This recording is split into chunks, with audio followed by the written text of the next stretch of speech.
Welcome to Dodger Stadium and welcome to the 2025 World Series on Fox, presented by Capital One. This best of 7 has become a best of 3. The Dodgers and the Blue Jays, Game 5 from LA.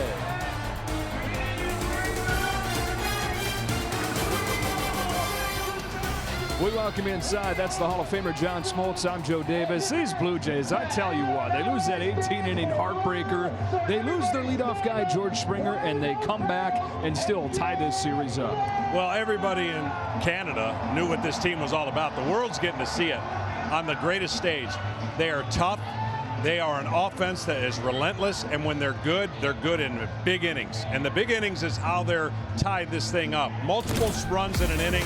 They did it 5 times. And they've got 5 home runs with no solo home runs. And guess what? The one thing they were worried about has been on fire lately, and that's the bullpen. So the Blue Jays, if they're going to win this series, it's always been about making more contact and creating havoc on the bases. So if the offense is their path forward to winning this whole thing, for the Dodgers, it's been the starting pitching. Somebody asked me today, you think they can get 6 or 7 innings out of Blake Snell?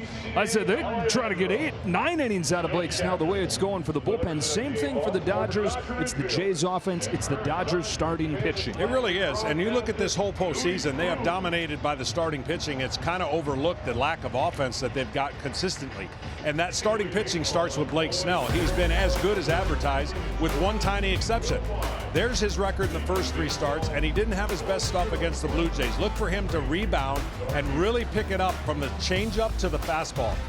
That's not normal for Blake Snell. And if the Dodgers are going to win this series, it's going to be on the arms of their starting pitching, despite what the offense has not done thus far. Yeah, and you mentioned it with the offense. This star-studded lineup, they scored 9 runs a game against the Reds in the wild card round, quiet since. And so changes are coming. And for the details, down to Tom Verducci. Oh, well, thanks, Joe. For 623 straight starts, Mookie Betts has hit first or second.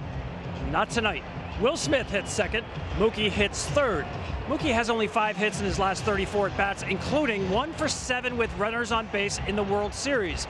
Now, with the way the Blue Jays have been walking Shohei Ohtani, manager Dave Roberts believes this can ease the burden on Betts to make them pay. Now here is Ken Rosenthal. Thanks, Tom. George Springer is getting closer. He is out of the lineup again tonight with right side discomfort, but he ran today, hit off a velocity machine, and is available to pinch hit. If the Jays stay away from him, he'll have another day to recover for Game 6.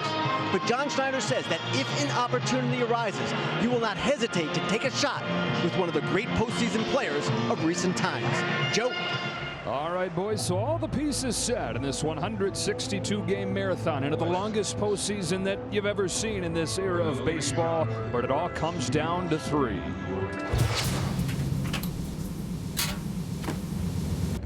The postseason is a grind. The rhythm, the repetition, the ruckus.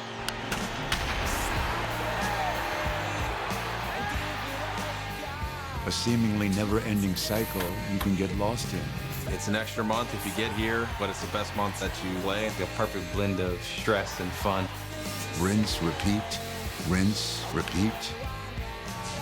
The dirt, the champagne, the tears, it all mixes together.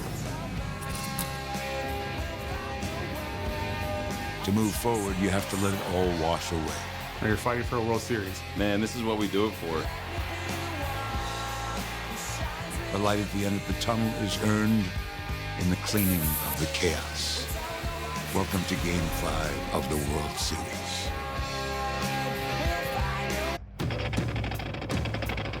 Tonight, we see cancers. Do you have a higher level? What's left inside besides pride? How fast is your mind racing? How loud is this crowd?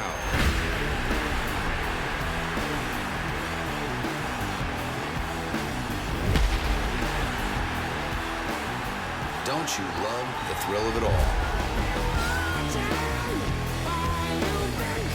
One pitch, one swing, in a season of a million moments, the extraordinary is just 2 more wins away.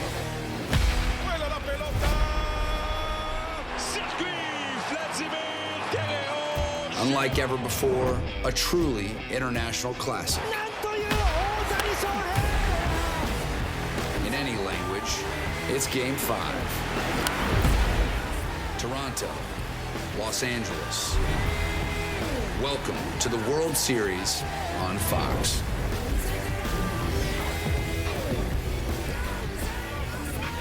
That is the voice of Glenn Powell, whose new movie Running Man will be in theaters on November 7th.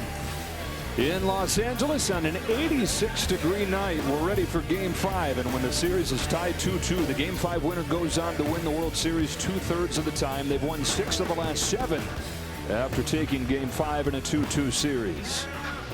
Lineup for the Blue Jays for Game 5. They're still without George Springer as the guys detailed. So it's Davis Schneider hitting leadoff, followed by Vlad Jr. and Bo Bichette, both sliding up a spot. Alejandro Kirk is the cleanup man. Dalton Varsho is in center field hitting 5th with Ernie Clement.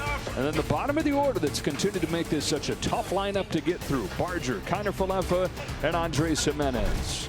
They face off with Blake Snell, who through the first 3 games of the postseason had a 0.86 ERA, but then in Game 1 of the World Series, half of the batters that he faced reached, and he gave up 5 runs. Yeah, fastball command up too much, changeup up too much. You know what I love about Game 5 of World Series?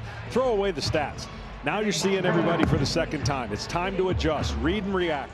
And that's what Blake Snell has an opportunity to do. He was dominant before. Coming in here 3-0, he had 1 hiccup, and he's got a chance to make the adjustment. Umpiring crew for this one, Alan Porter is behind home plate.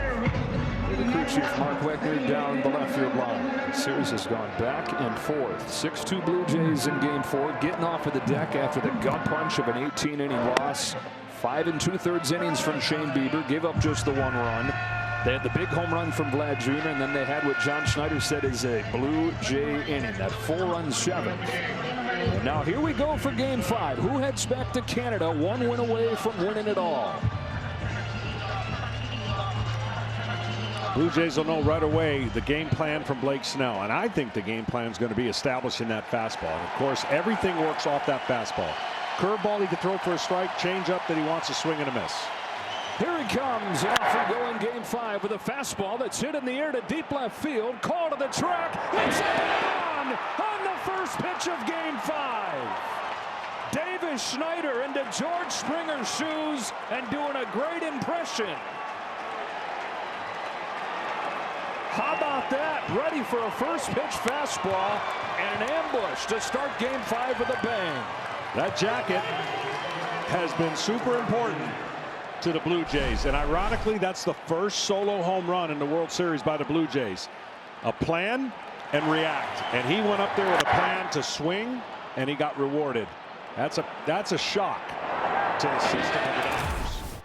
First home run of the postseason for Davis Schneider, who's just 3 for 16 in the playoffs, but he is the latest guy to step into a role for Toronto and come through.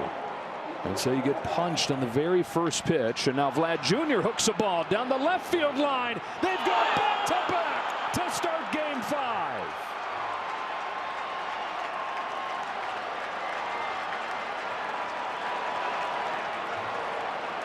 Three pitches in, 2-0 Toronto. Wow.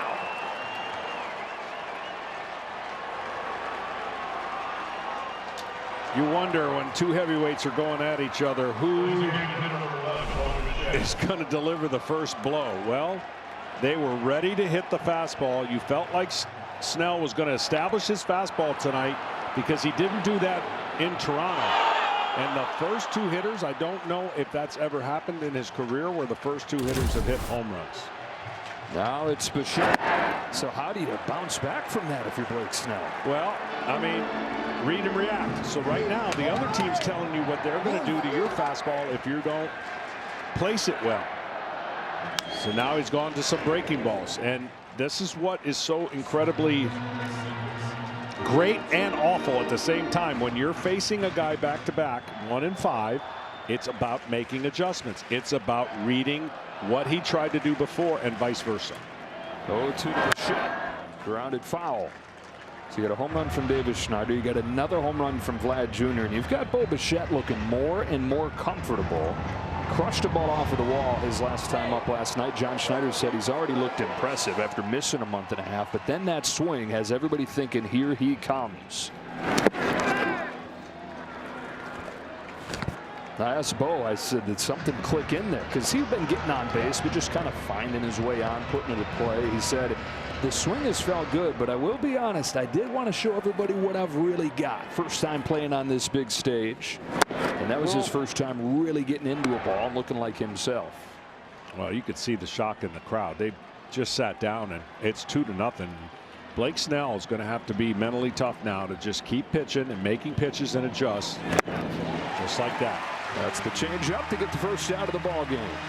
Well, the first one's more of a culture shock because it's like, wait, what just happened? The second guy, you almost kind of expect that if it's not located well, he's going to do some damage. And then Springer, of course, that's the loosest club I've seen since doing this full time as a broadcaster. Toronto has had everything you mentioned. Punches thrown, devastating 18 inning. You would never know it walking into their locker room game to game. Alejandro Kirk, and you just saw in the 705th World Series game all time, this is the first time that a team has gone back-to-back home runs to begin. You could, talking about the vibe of the clubhouse, you could walk through there not knowing what day of the year it is and have somebody tell you it's day 5 of spring training and not think that they're crazy. Kirk goes up the middle with a base hit, and he's now 6 for 8 against Blake Snell in his career. We talk about the Dodgers starters being what brought them here, being their biggest strength and advantage in this series. But you start to look outside of Yamamoto's complete game, the rest of the starters for the Dodgers have given up 13 runs in 16 innings. Well, this is a different team, and we tried to tell everybody that the Dodgers were going to face a different type offense. Yeah, you can maybe compare them to Milwaukee, but they have a lot more power than Milwaukee. Here's the bouncing ball to second for Tommy Edman. They go to Mookie Betts for one. Over to first, a double play. Broad history in this first inning. Back-to-back home runs from Davis Schneider on the very first pitch, and then Vlad Jr. 2 pitches later. Jays have a 2-0 lead before the Dodgers come up.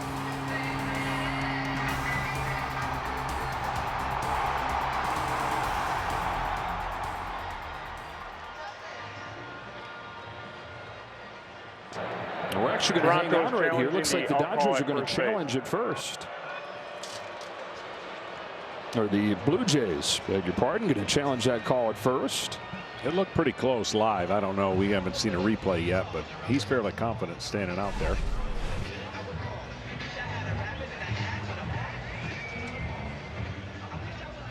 Yep. Tie goes to the runner.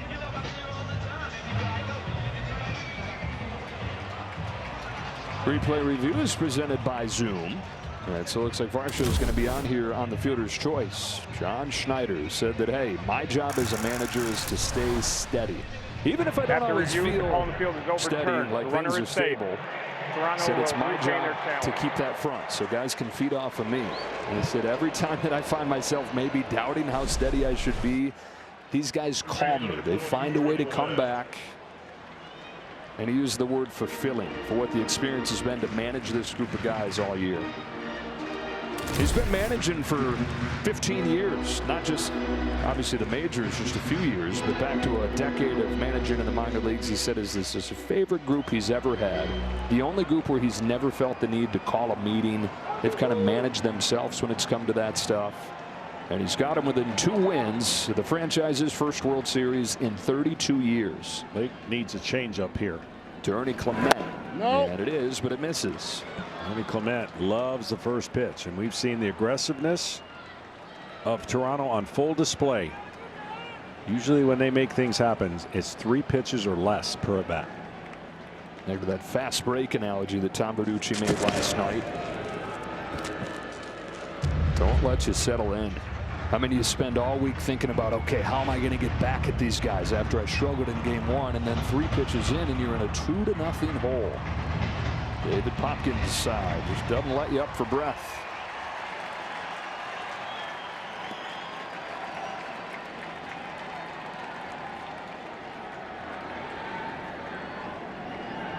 Snell's 1-0 pitch. There goes Varsho. Throw from Smith is in time, and that's the inning. Will Smith, one of the best in baseball at doing just that. That does it for the Jays in the first. Schneider and Guerrero back to back. 2-0. They're saying, hang on, let's take a look again. Thought the inning was over a moment ago. This time, they're going to challenge again. Deja vu. This is torture for Blake Snell. I know he can't do anything about it. He's walked off the field Toronto is twice. challenging the out call at second base.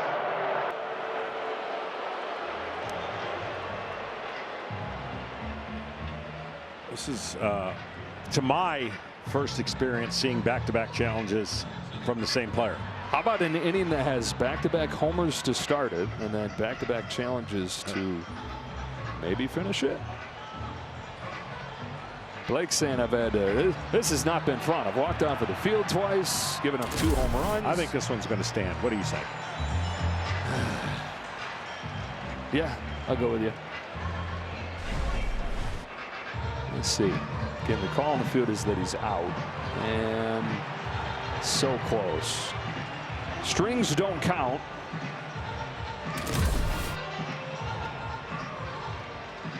Well, they're satisfied. The Dodgers are satisfied. They're going in the dugout. After review, the call on the field stands. There you go. Runner is out. All right, so still one challenge left for the Blue Jays. Now we're going to take a break.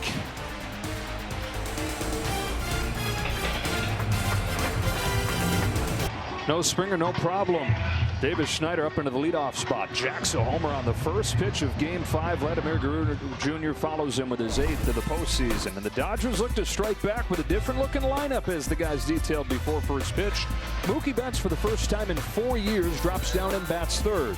Same order in the middle. Freeman, Hernandez, and Tommy Edman. The other shakeup comes down at the bottom of the order when the leash is gone for Andy Pages. Alex Call is in there, getting his first start since the division series. And here's Trey Savage. Trey Savage did not have his split finger. That pitch is as good as it gets. And for him to have that pitch is the only way he can get through this Dodgers lineup, unless that fastball is electric and pinpointed. 22-year-old from Boyertown, Pennsylvania, home to Shohei Ohtani with a fastball low. He went just 4 innings in Game 1. Gets a lot of chase when he's right. The Dodgers were very patient, walked 3 times, and he threw 20 pitches per inning. Here's his 1-0, and that is a splitter for a strike. The one thing I'll be looking for, and I'm sure the Dodgers are looking for, when he has that fastball out of that 7'1" release, it has carry. If it's cutting and pulled down, not what he wants. Because that's what sets up his slider split. Because he can throw it off that plane and he can throw a fastball up in the zone, the hitters have no choice. And anything that looks middle, they're going to have to go after it. And if it's a splitter, they're not going to hit it. Same thing with Snell, where we talk about his changeup. The right to throw that changeup, the right to throw his splitter, comes off that fastball, which he did not have. He only threw 50% of them for strikes in Game 1. And Dave Roberts was talking to us before the game today. He said, yeah, we had him out of the game, but that was because of foul balls. We didn't really take advantage of him missing with his fastball. 2-2 on Ohtani. And a 2-0 game already. Well, the biggest thing about pitchers like this, you don't see very many of them. The reason is it's hard to throw with command at that height. And it's a lot of torque on your shoulder. And it's hard, though, for the hitter because they don't see that release point. So his fastball miles per hour way down from when we saw him against the New York Yankees. Ohtani bounces it back to him, pops out of his glove, and calmly shovels it over there. And this being his first World Series or postseason start on the road, you got to understand, you've documented his journey. Here's the release point, and that Major League Baseball average is 5.8. So that's just really the window that they're seeing. Majority of the players are seeing is at 5.8. Now this window's way up high, and it's like you're looking way up high, and you're looking for anything that'll tip off what he's throwing. And it's hard, and that's why his splitter, which he did not have it in Toronto, has to be an effective pitch tonight. One away for Will Smith. Fastball to the outside corner for a strike, and so the uniqueness is a big part of what has made him so good so far. Like you said, the Dodgers getting a second look, but John Schneider made the point he was so off in game 1 that if he's himself, it's going to still be unique. Yeah, it'll be a different look for sure. There's a fly ball to left field that he hooks off the end of the bat a touch, and David Schneider will put it away.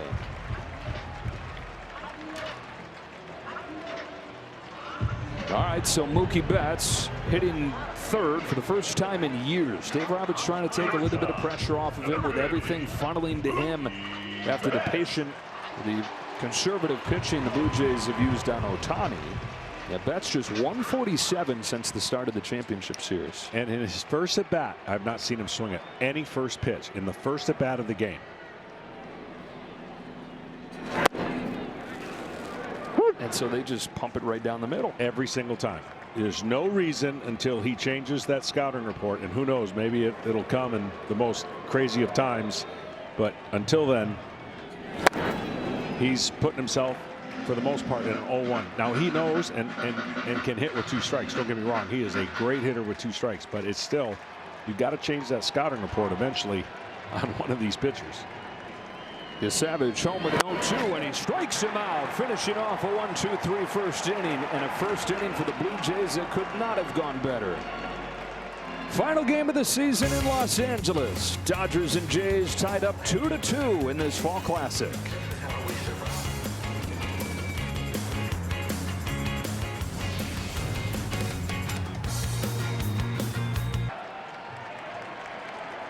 Ernie Clement, who is up there with a caught stealing to finish off the first inning, leads off the second, fouls off a curve from Blake Snell.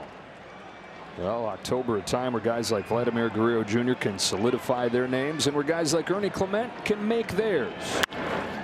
Up the middle he goes on a bounce to Mookie Betts for the first out of the second. Clement has a 10-game hitting streak. He's hitting .393 for the postseason. Yeah, Vlad, the 8 home runs, setting the Blue Jays franchise record, but Clement has really been the piece that's made the lineup feel so long. I say the piece, but then we got to get off of the graphic and introduce the next guy coming up, and it's Addison Barger, and these breakout guys at the bottom just keep on coming at you. They do, and that's what makes it so special. Barger right side and through. Addison Barger, 5 hits over the first 2+ games here in LA. Well, now what the Blue Jays have done is said we don't value your fastball, Blake Snell. So they've taken fastballs and they've done damage on it. They put it in play. That one might have been a slider, so that's a different pitch. But the fact that they're going up there being aggressive in the strike zone is their DNA. Runner first one away. Here's Isaiah Kiner-Falefa. There's so many guys that are hitting. The Blue Jays have been able to afford an 0 for 12 from Kiner-Falefa at the plate because he's helped them defensively. And that's the other thing. These Blue Jays have played 9 consecutive errorless games on defense.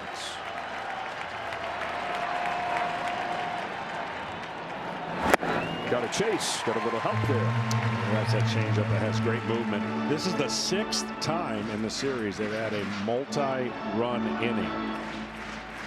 One at a time usually doesn't beat you. It just doesn't. Multi-scoring innings are just so hard to come back from.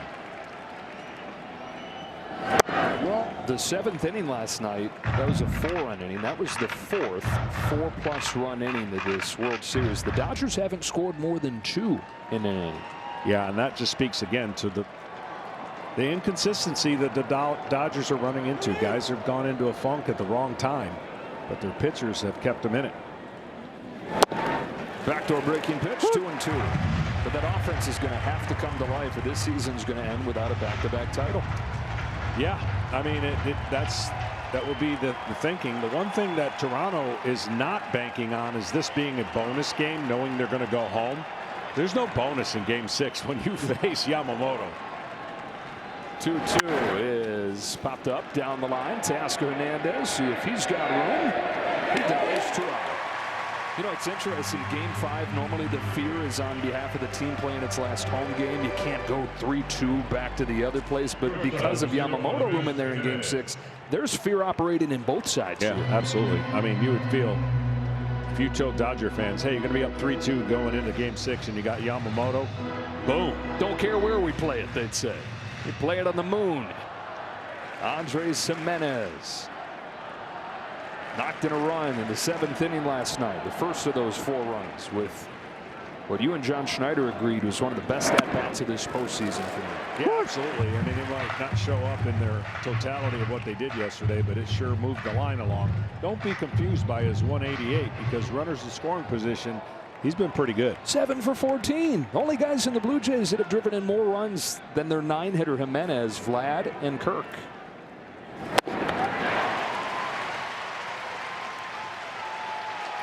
Runners on base, 375. Those 2 home runs coming into Seattle, setting the tone there for the comeback.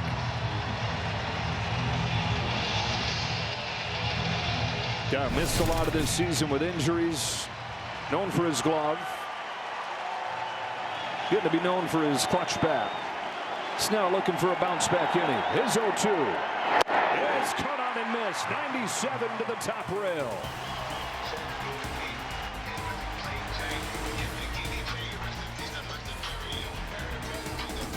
Blake Snell had not thrown a fastball since he gave up 2 of them over the first 3 pitches of the game, but he used it to finish off Jimenez. And this is the Dome at Cosm in Inglewood near SoFi Stadium, which is a shared reality experience. Displays of this broadcast are being wrapped around an entire audience, every seat totally immersed in the game. As Freddie Freeman leads off this inning, takes a splitter for a strike from Trey Savage. That splitter looks a lot better. Already has the feel of the pitch that we got to see against the Yankees and really against Seattle. And then the slider, which he had to throw 32 times. And I say had to because he didn't have the other ones. He didn't want to have to throw that pitch 32 times. No, the order of operation will be fastball top of the zone, splitter starting in the middle, working its way out of the zone. Now with Freddie Freeman, his ability to get last-minute bat on that kind of ball is unique in itself. So you're going to have to throw a fastball at the top of the zone. If you want to get him to miss your splitter, he has to see a fastball at the top of the zone. Change his eye level. Another 0-2 from Savage. Popped out of his hand. 1-2. All 5 hits for Freddie Freeman in this World Series, including the walk-off, have come with 2 strikes. That's who he's been for a long time. So tough to put away. 36-year-old reigning World Series MVP on a 1-2 pitch. There's that high fastball, and he fouls it off. It's got to be higher. I mean, Freddie's angle of attack and the way that he used his wrists, it's not something you would teach in today's hitting, but it's so unique to him. It's why he's such a great hitter for so long. Out of the 1-2 from Savage, breaks inside, and the count evens up. Built that swing with his dad Fred on fields down in Orange County. They go there after school every day. Buckets of baseballs. Hit them all the other way. Hit them all up the middle. Hit them all to the pull side. Rinse and repeat. On his way to the big leagues. 2-2. I got you.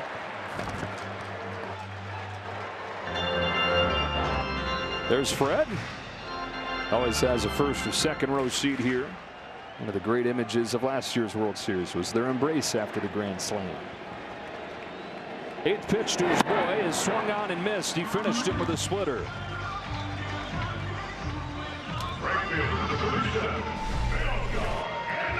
This splitter has such great late action in the strike zone. We haven't seen the tumbler yet, meaning the one that really, when you hear the term fall off the table, just roll a ball off the table and see what it does. That's literally falls off the table. And you got to have that, a little bit of that carry to his fastball to make it harder on these hitters. Missed away with his first one to Teoscar Hernandez. 0 for 7 in the first 2 games of this World Series, but 5 out of 11 with a home run since coming here to Dodger Stadium. On the 1-0. Watches the splitter fall in. 1-1. So we were talking about Trey Savage before we came on the air, and you said you expected that he would find that splitter. Even though it looked bad in game 1, you were a guy that threw a splitter. I'm going to ask you after he throws this. Why were you so confident that he'd be able to find it that quick? Because it's a field pitch, and when it doesn't feel like it feels like you got a softball in your hand, there's no way to throw it. And you go into mechanics in the bullpen and you just get that feel back. Throwing a fastball, you can get away with murder. You could throw it kind of falling all over the place. Throwing a split finger, it's like throwing a fastball, but you have to have the grip. The grip does everything. And sometimes there's a day where the ball just doesn't feel good, and you throw it away until you get one that feels good. And sometimes the mechanics of it and your feel are not connected. Much better feel tonight, it looks like. And he's used it to get 3 consecutive strikeouts. Retire him in the first 5 in Game 5.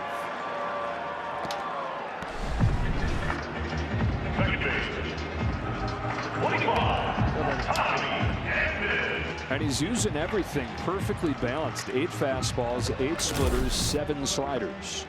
That's way better than 32 sliders.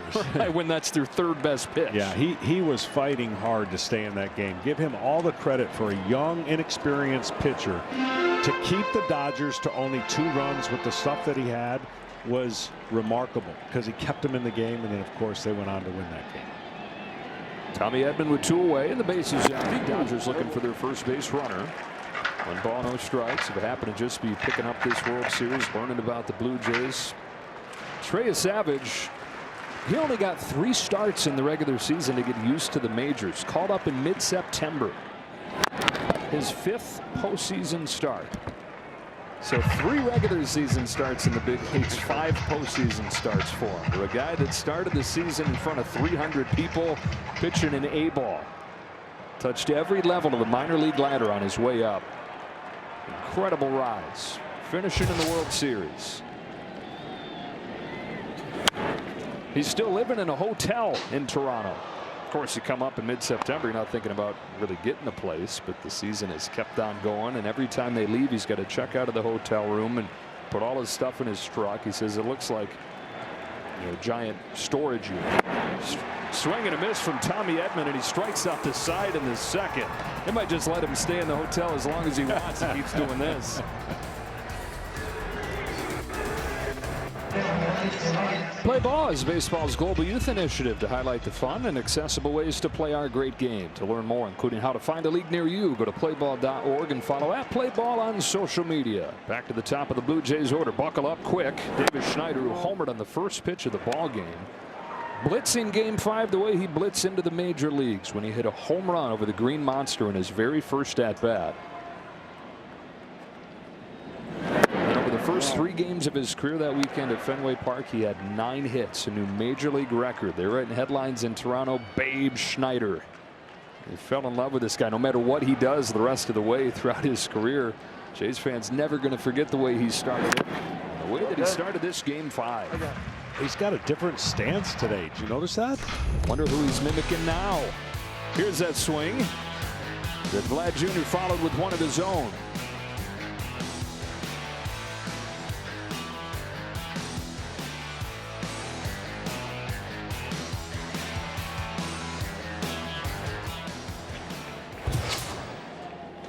No. So he had been mimicking Will Smith. Ken Rosenthal was detailing this for us, that anytime he feels like his swing is a little bit off, instead of messing with mechanics, he will literally try to look like another major league hitter. Well, that ain't Will Smith today.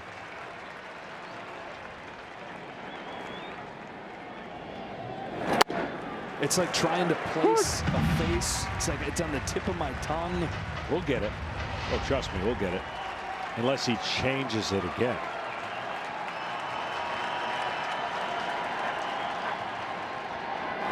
This time Snell strikes him out. Whoever it was, he's going to have to retire that guy. Ken Rosenthal.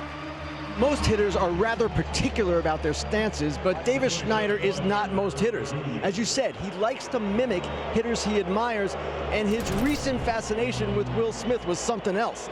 Now, Schneider says imitating other hitters gets his mind off his own swing, and I don't know how he does it, but somehow his hands and body get to the right place.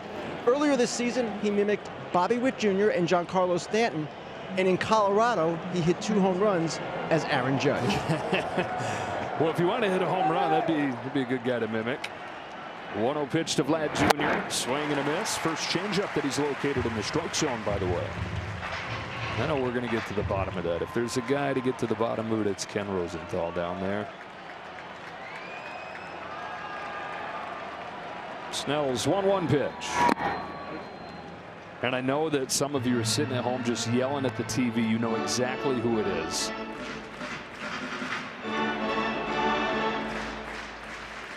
Call, you can text me 517-31. That's literally the first 5 numbers, but you think I'm giving you all 9?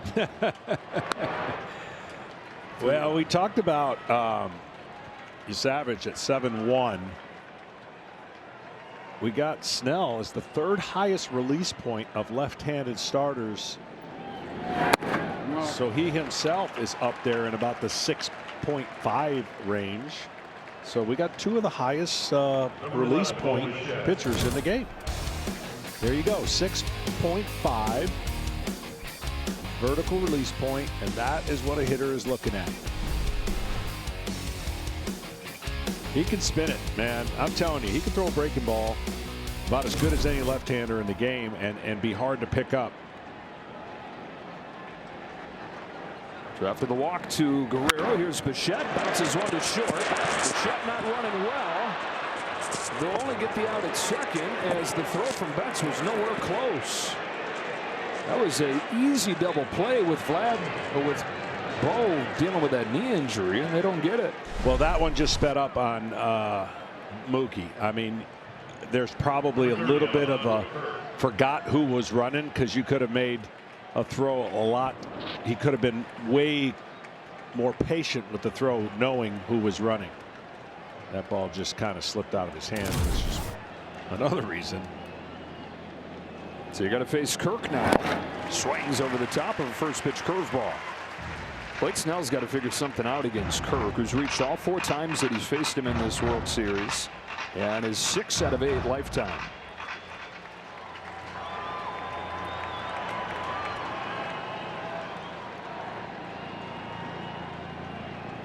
Snell's 0-1 pitch. 0-2. I know Freddie is given a little bit of respect being close to the bag, but he could really play behind Bichette.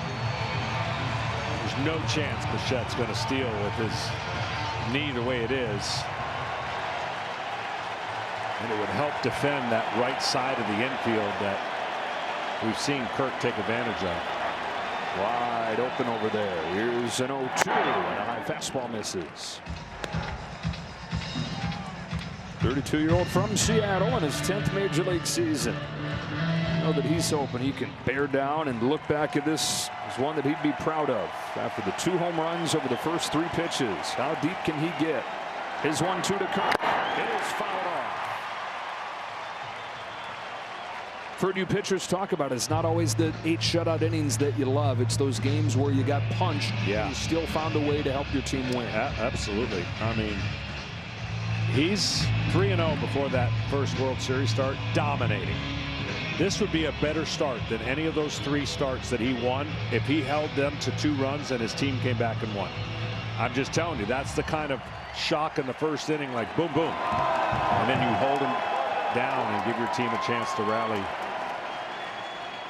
Out of the 1-2 to Kirk in the dirt. Stopped by Smith. Had to dance around Alejandro. And Bichette goes back to first. This guy that early on in his career so talented, he said relied on just that kind of mindlessly. Won a Cy Young in his 3rd season. But more and more throughout his career has evolved into a guy that thinks deeply about the game. So you got the talent that's always been there with the wisdom that he's gained over a decade. And trying to put that all to use tonight. Being tested in the World Series. His 2-2 again. Right down the line foul. Well, in Tampa, you know, and even in the other places he went to, he was a byproduct of throwing a ton of pitches, striking out a ton of guys, walking too many, and pitching 5 innings. Now you've seen the elite level of what he's gone to, breaking through that shell in the postseason, getting to the 6th and beyond, the 7th, the 8th. Strikes out Kirk. And after the 2 home runs to start the game, he's got 4 strikeouts and nothing since. Go Coming up this weekend on Fox, it's the Vikings in an NFC North showdown against Jared Goff and the Lions, baby. Jaguars take on the Raiders, or other regional action. You can check your local listings for the game in your area Sunday on Fox. Dodgers down 2-0 on back-to-back home runs to start this game from Schneider and Guerrero. Meanwhile, Trey Savage, perhaps boosted by that early offense, going out there pitching with the lead, has retired the first 6 and has struck out 4 in a row. Max Muncy starts the third. One ball, 1 strike.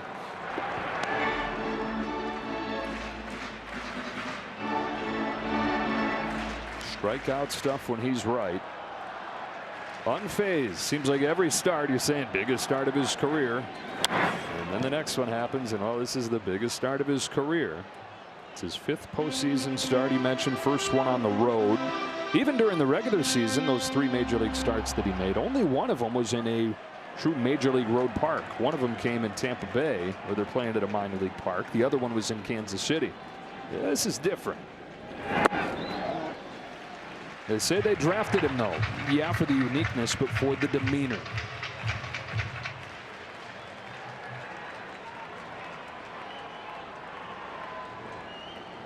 His 2-2 in the dirt for ball 3. Well, the biggest thing he's going to find out is he's navigated a journey unlike anybody else. Going into the offseason, getting that shoulder as strong as possible, learning how to repeat his mechanics, because throwing strikes is going to be the key. He'll last as long as he throws strikes from that angle. It's a tough angle to just be consistent. He's been really good so far. He strikes out Muncy with a slider to the knees, and it's 5 in a row.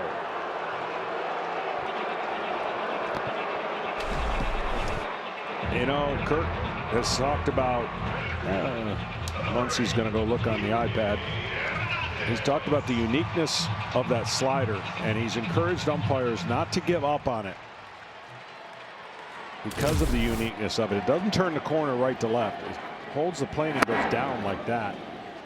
And you wouldn't think that that would be a compliment to a split that kind of goes down, but the split goes down and in, or away from a left-hander into a right-hander, and this slider just goes straight down.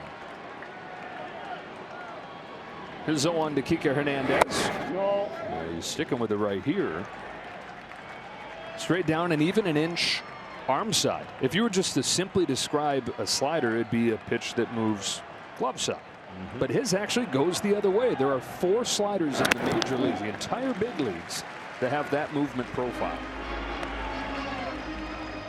Now that can get you in trouble, but if you get it on the right side of the plate and they don't know what's coming. Here's a high drive. Forget about it. Kike Hernandez finds the seats.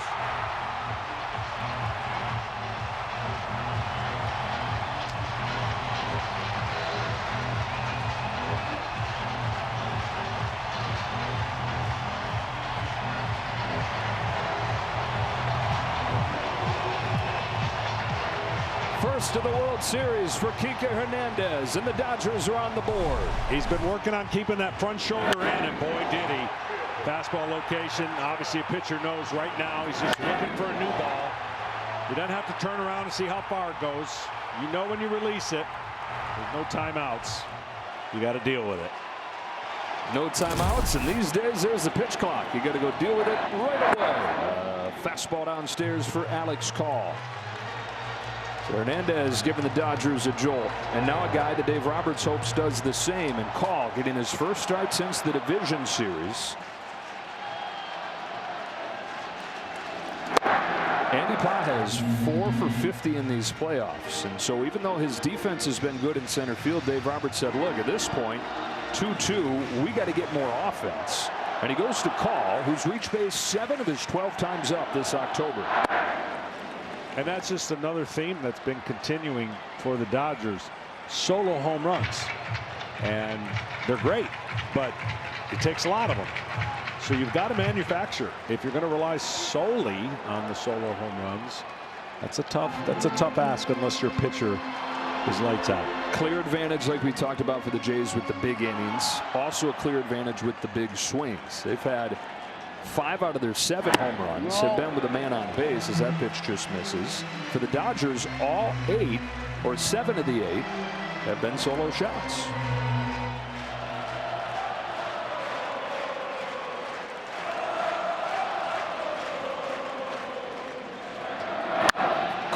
It out, flies it to center field for Varsho. It carries, but Varsho runs it down 2 away. Another look at Hernandez's long ball. I mean, that fastball went the wrong way. You see where he was trying to throw it, and the ball had lateral movement, and that's a feeling I am very familiar with. Couple guys that are pretty good at sports. Sandy Koufax, Magic Johnson, who threw out the ceremonial first pitch before this game 5. Back to the top of the order, Shohei Ohtani.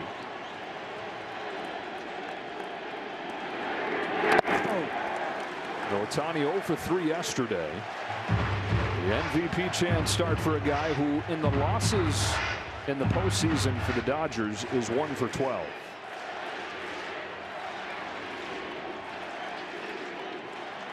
He goes, they go. Ohtani takes a strike, 1-1.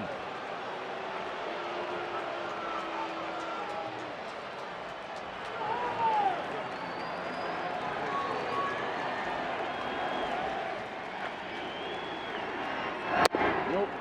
Ball 2. To throw that high or have that high release point, you have to arch. You have to. There's just no way to get downhill without arching your back and getting that arm way above your head. There's the arch. And then what happens is when he's locked in, throwing high fastballs should be pretty easy.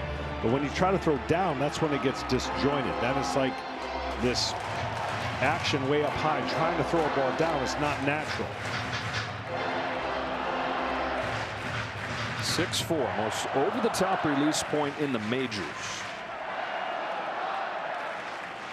A 2-2 to Ohtani. Yeah, swung on and missed. Swings himself out of his helmet on a disappearing splitter that ends the 3rd. Dodgers get their first base runner, and it produces their first run. A home run makes Game 5 2-1.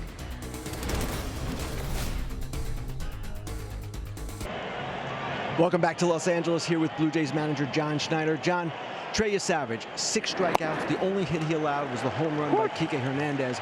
What has been the difference in him from Game 1?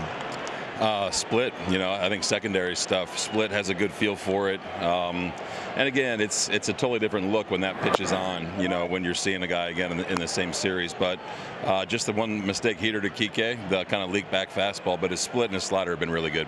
Davis Schneider led off this game with a first pitch home run. He is something of a unique character.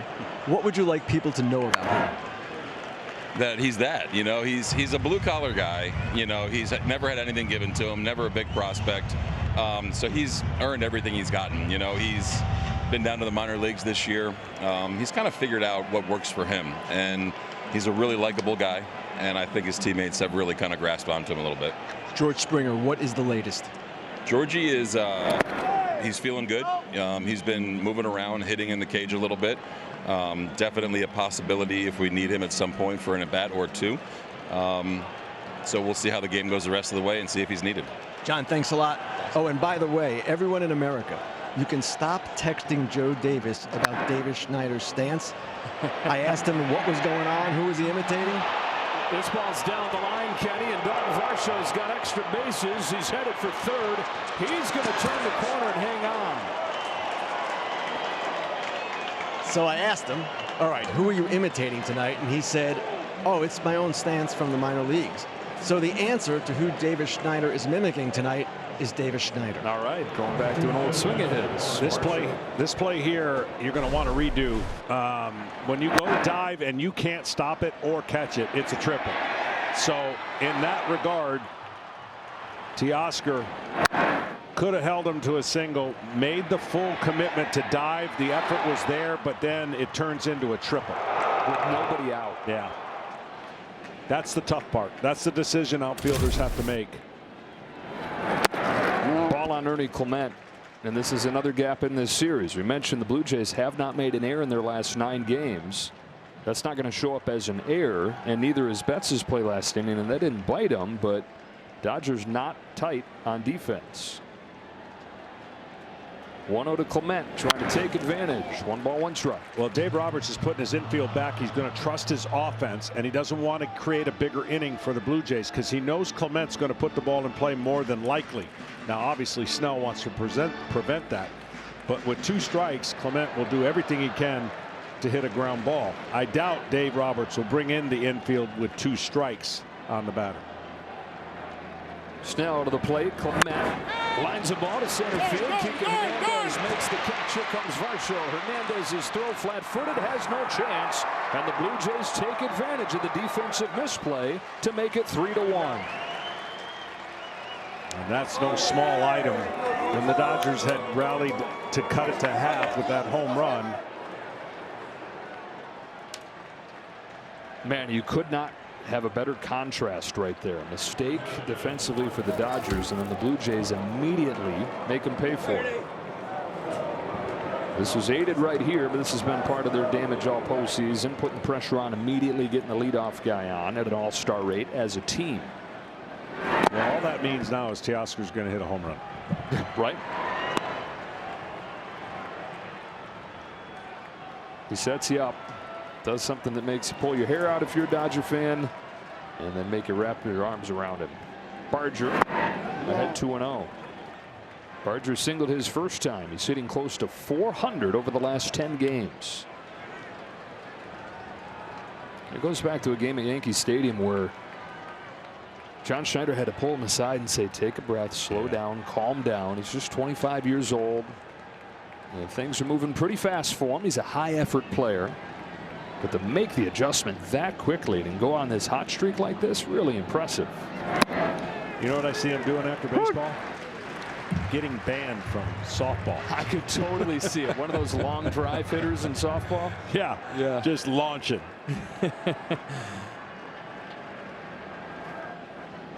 On a 2-1 from Snell. He takes in the dirt for ball 3.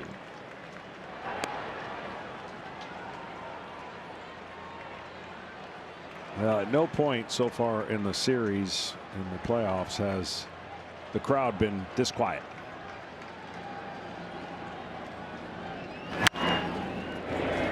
Don't roar. And I could probably, yeah, but not when your team's out on the field. Yeah, I don't even know.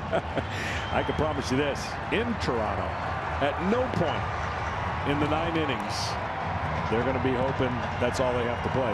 Will it be quiet?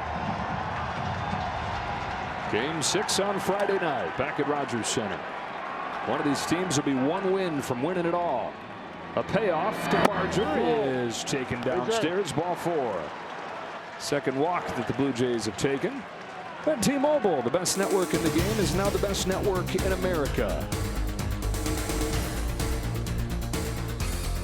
So there's 3 left-handers in this lineup that I thought, when Blake Snell got this scorecard, would be impossible at bats for the 3 left-handers.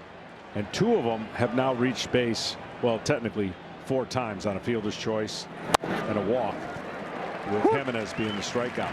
When you get that lineup, as we talked about all the time, you're like, oh shoot, first guy, second and third hitter can't let me beat it. But then there's lanes to go to, and when those left-handers are getting on base, just think of the value that is for the Toronto offense. Slap down the right field line, foul. Because that's a tough at bat against a great left-hander with the angles he creates, and there's a reason why they don't put that many left-handers in the lineup against him on a regular basis. Sandy Koufax always tells young Dodger pitchers, the good guys are going to get their hits. You have to get out the guys you should.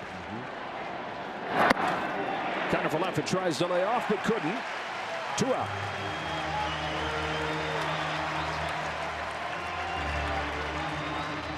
Strikeout number 5 for Blake Snell. 3-1 game, top of the 4th. Andres Jimenez climbs in. Another one of those left-handed hitters. And Snell, who had a sub-1 ERA over his first 3 starts of the postseason, 8 scoreless innings in the championship series, has given up 8 runs in less than 9 innings in the World Series. Fastballs by Jimenez. Because when you see arm side hitters, you notice his fastball has been extra special and different against Jimenez and left-handed hitters. The breaking ball has an angle that goes away from him. I was surprised how many changeups he threw to Varsho when he walked him. Same thing with Barger.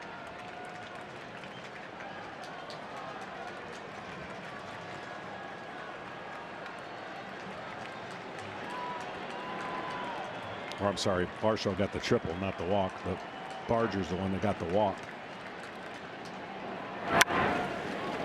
Strike two.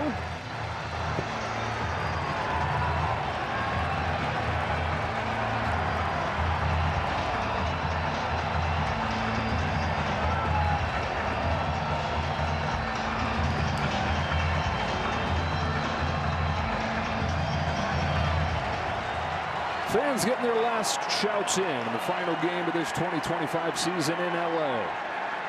1 ball, 2 strikes on Jimenez. Snell delivers. Tries to lay off. Couldn't. Back-to-back strikeouts to the bottom 2 in the order. But the Blue Jays waste no time getting the run right back. It's a leadoff triple from Dalton Varsho as Hernandez miscalculates and a sac fly follows. It's 3-1 in Game 5.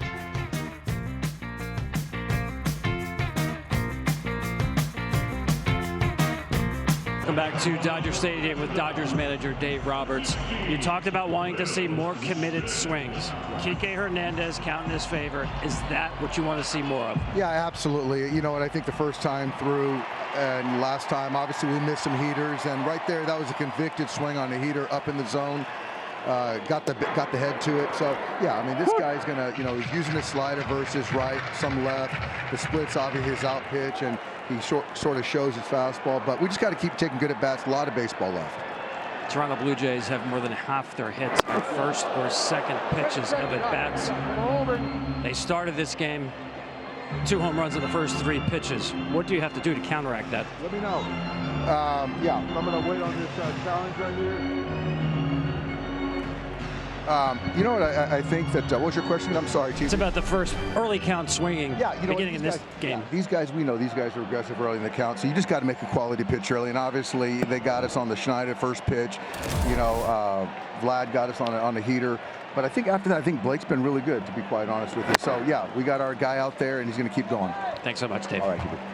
That slider right there from Trey Savage with you threw out a necessity in Game 1. He's throwing with confidence here. He's had 12 swings against that pitch, 8 misses. And there it is again. He's comfortable in the release point right now.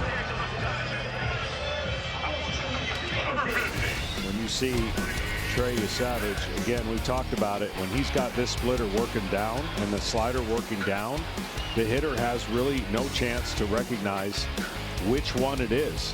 But it still starts off the fastball, and if he can throw enough of them, then the hitters will be guessing the rest of the night. Struck out Betts on 3 pitches last time. Starts him with a fastball here. He has set a new record for a rookie pitcher, 34 strikeouts in 1 postseason, breaking that of the guy that was probably the best comparison for him coming in and short amount of time to get ready for the postseason. Michael Wacha back in 2013 with the Cardinals.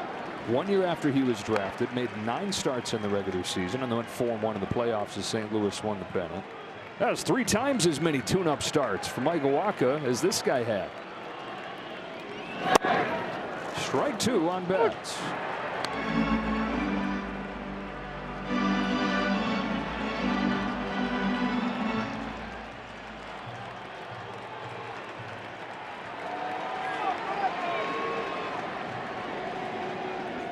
That is 8 strikeouts for Trey Savage. See, the one thing about pitchers and the advantage that they have, they can make the necessary adjustments within 5 days. Hitters, when they're struggling, they don't have any time. You got to get out there the next day. So there's very little time to make those adjustments. And you see that splitter so connected. Change of speed and movement.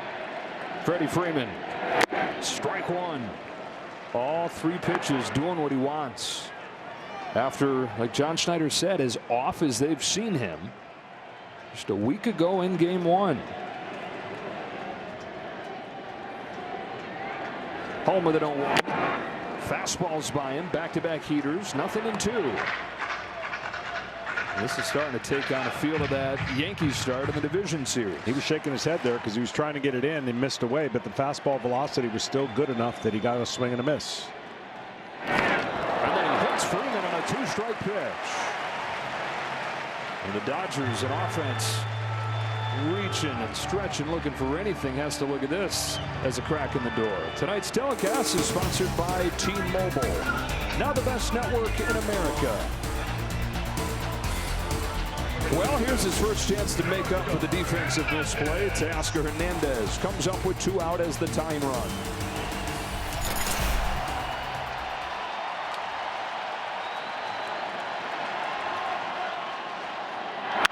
Roll up the middle. Jimenez gets there, has no play. Infield hit Teoscar Hernandez. And they're at first and second with 2 away. And again, this is where you got to be careful. He doesn't have a ton of experience, but innocent innings, striking out the world. 0-2 pitch, he hits Freddie Freeman. We talk about how hard it is to get 3 outs in a postseason game. And now you got instant traffic and the leading run at home plate. Now the Dodgers had traffic in yesterday's game, but went 0 for 5 with runners in scoring position, and that has been the single biggest issue in this World Series. These situations. Tommy Edman overthrown, ball 1. Yeah, Tommy Edman, switch hitter, and you probably wonder what's he doing. Well, he's trying to take away that split and the angle that he has against left-handers. So by batting right-handed, he's going to see a rarity, really, because he doesn't do this against a lot of right-handed pitchers, but he's trying to take away the angle of the split. Only guy that he did it against during the regular season was Jeremiah Estrada, reliever for the San Diego Padres, choosing to forfeit the platoon advantage. That's how unique Savage is. Let's get a quick word from Capital One. What's been the highlight of your career? And that'd have to be bank guy. I've always been passionate about no fees or minimums on checking accounts. What's in your wallet?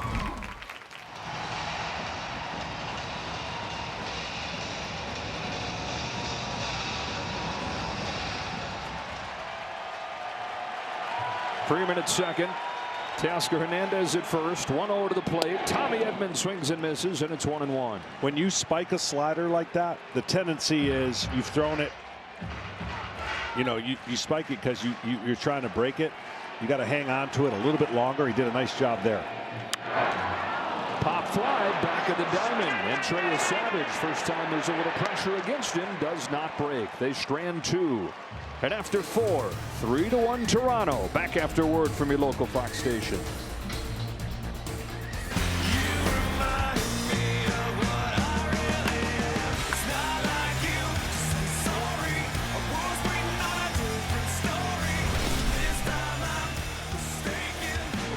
Sun has gone down here in Los Angeles. 3-1. The Blue Jays in front to the top of the 5th inning of Game 5. And the top of the order with Davis Schneider lofting a curveball to the right field corner. Teoscar Hernandez out of room.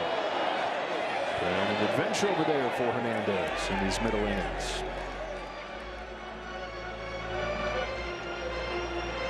Blake Snell gave up back-to-back home runs to start this game. The first time that's ever happened in the World Series. 1 run in the 3 innings since. But a 3-1 deficit. Schneider and the Blue Jays try to take this back to Canada, a win away from winning it all. Guerrero, Bichette to follow.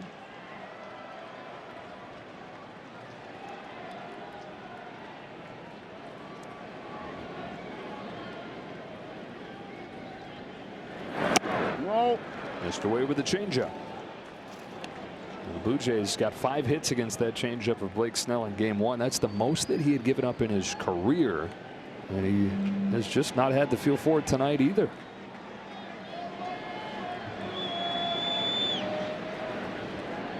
You want to give out the 4 letters of your email?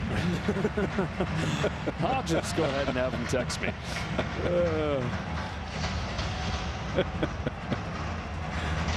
650 thought that he was doing Nico Horner. 818 thought that he was doing Zach Cozart. Respect for digging deep there. John from Chicago said he's doing a George Springer impression.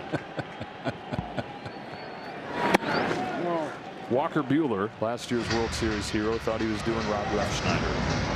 Yeah, I thought there for a second could have been a little Bregman. Glavine thought maybe it was a good. That was a good call. I thought a little Bregman.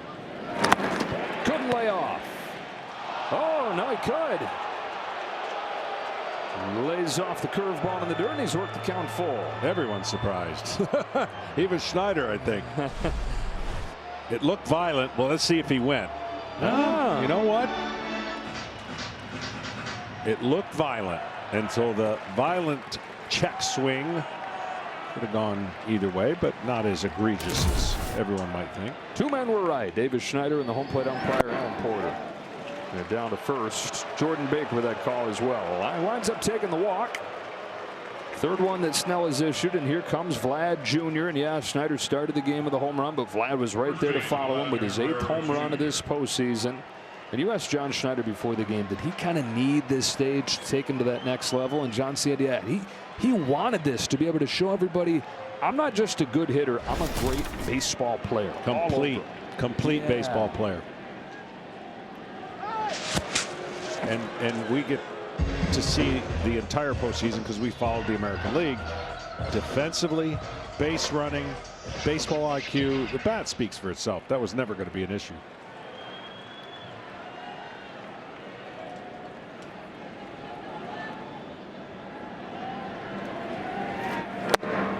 And then the passion for the country and the team that he's playing for now, a long time. I think for me, the best part about what you were saying, covering the Blue Jays throughout this postseason, has been getting a real full appreciation for him. What a joy he is to watch. And an 0-1 from Snell. He fouls it off, and it's 0-2.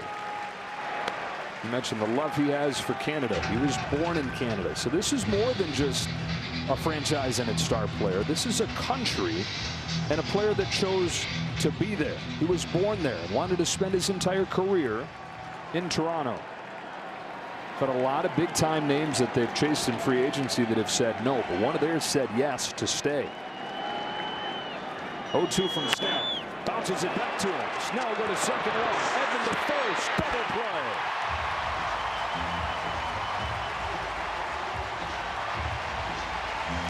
The best thing Snell did right there, he didn't have the grip right away and he didn't panic. He always, as a pitcher, throw the ball over the bag and make sure you get one out. The tendency here is to hurry up. I got to turn it, got to turn it. He took his time, he threw it there, and he knew that the double play was going to be turned as long as he made a good throw. Wipes the bases clean, brings up Bo Bichette. 0 for 2 today. Takes downstairs, ball 1. 311 hitter during the regular season, second only to Aaron Judge. He's knocked in a run in both games here at Dodger Stadium, and that should be no surprise for the guy that was the best in baseball with runners in scoring position. And even though he missed the last month, he drove in 10 more than anybody else on the team.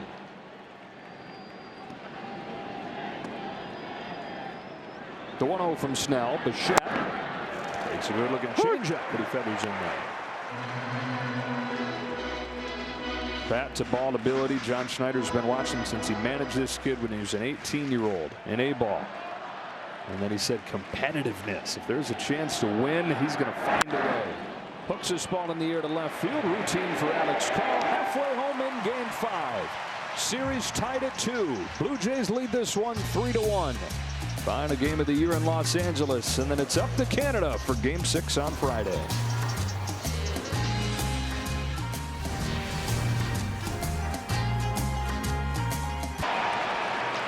It's the bottom of the Dodger lineup, down 3-1, last of the 5th. Trey Savage to Max Muncy. The fastball that misses up.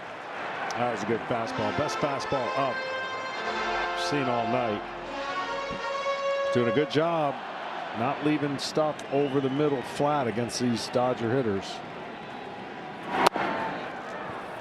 And there with the slider. Dodger hitters that combined have 29 All-Star selections, 5 MVPs, make it 6 once it becomes official with Ohtani this year. Trying to get the offense going before it's too late. This is one of those guys with an all-star resume up here. But Muncy with his strikeout his first time is as guilty as anybody lately. 4 of his last 30 back to the start of the championship series. And he snap out of it, find a big swing for the Dodgers. Look out, 2-2.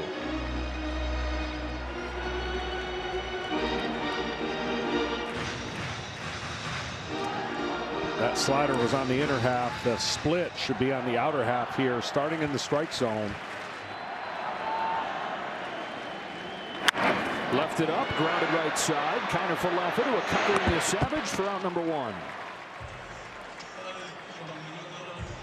Up comes Kike Hernandez, who's been the offense in this game for the Dodgers with a home run in the 3rd.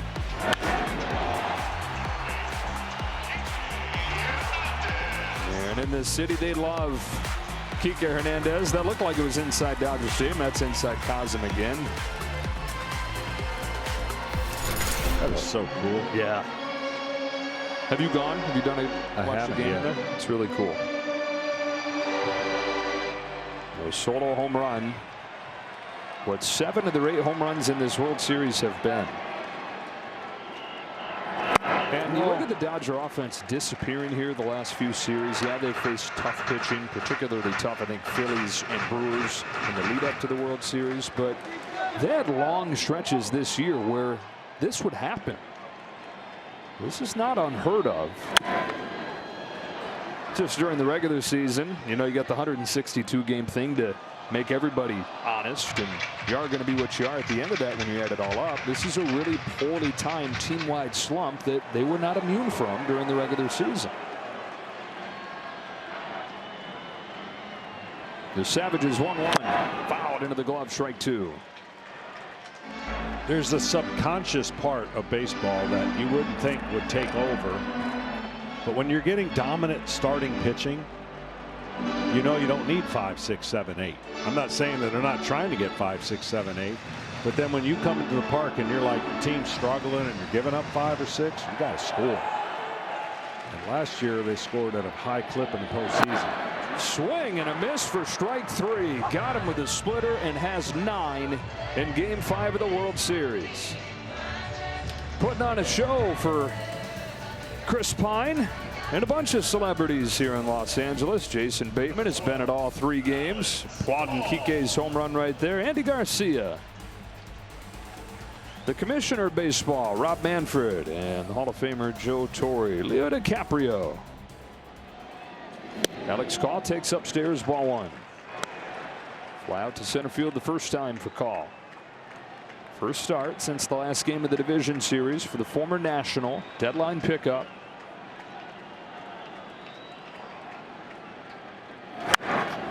Straight up. Kirk loses the mask near the screen. He's out of room. Oh. You got to protect that person. Mary Hart.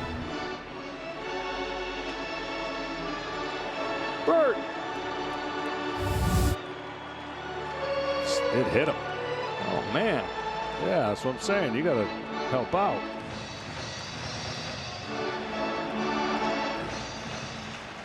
They screened him. We got a thumbs up, though. All right. Next time, though, Mary should have her glove.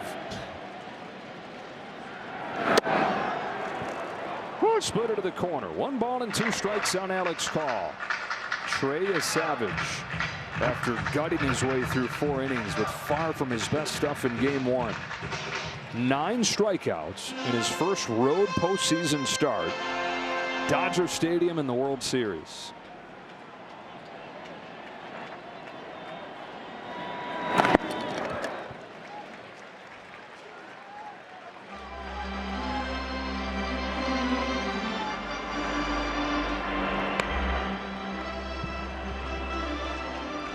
Timing of his landing is so important again to his. A couple times I've seen a short stride that messes up. He spikes it.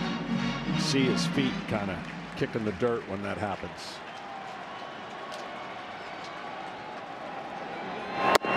Count goes full.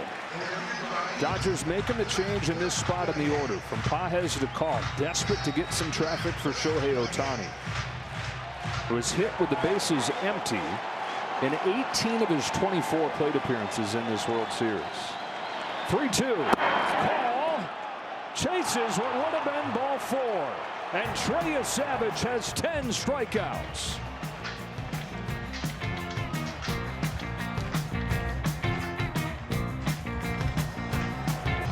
Well, we break this World Series down into a few phases. Offensively, the Blue Jays have had the edge. The bullpen you figured coming in was a toss-up. Blue Jays have had the edge. Starting pitching was a mismatch, but it's starting to turn into the Blue Jays' advantage there as well. As Trey Savage has struck out 10 over 5 innings, and the Blue Jays have a 3-1 lead on Blake Snell. 4, 5, and 6 here. Kirk is 1 for 2. Snell's 1-0 pitch. Ball 2.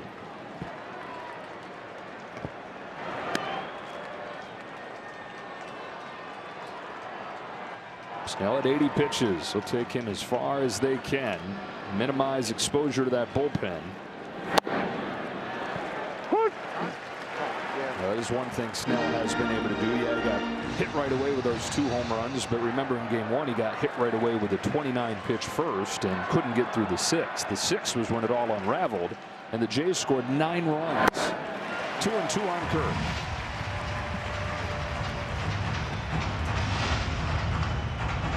That's the one pitch we haven't seen much of tonight, that slider. They're throwing a season-high number of curveballs, a season-high percentage of curveballs.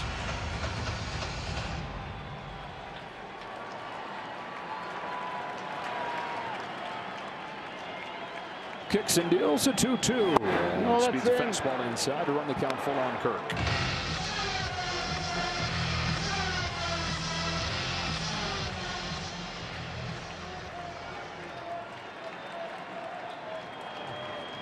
Payoff.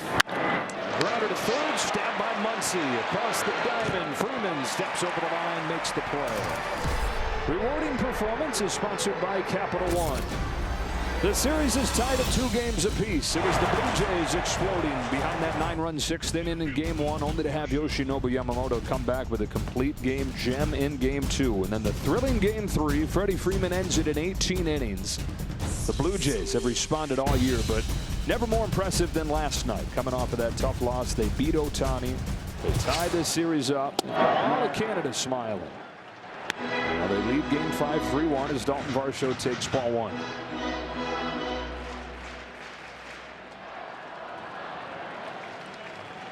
Varsho tripled and scored his last time.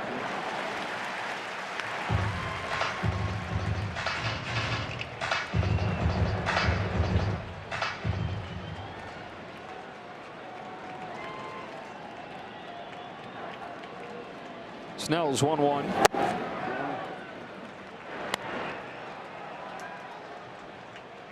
Triple in this game. Homered against Snell in game 1. No left-hander at homered against Snell in a year and a half. Got to go back to Juan Soto midway through summer of 24 for Varsho's World Series homer against him.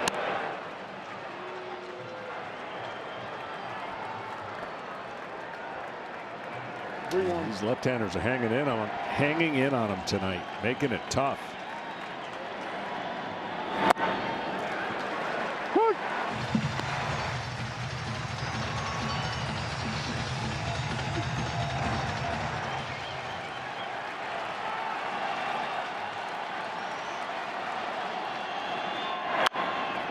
Fly ball right field. Teoscar Hernandez. 2 gone in the 6th. Trey Savage, 10 strikeouts. The first rookie to do that in a World Series game since former Dodger great Don Newcomb in 1949. Well, he's made some adjustments. He's looked really good in the field. The mechanics much better. Clement's out in front of the first pitch from Snell.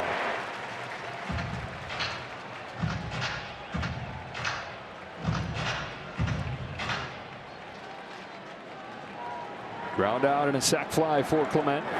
Punches this one to first. Freddie Freeman, heck of a play. 1, 2, 3, 6th inning for Blake Snell. Top of the order for the Dodgers coming up. Running out of chances in this game 5.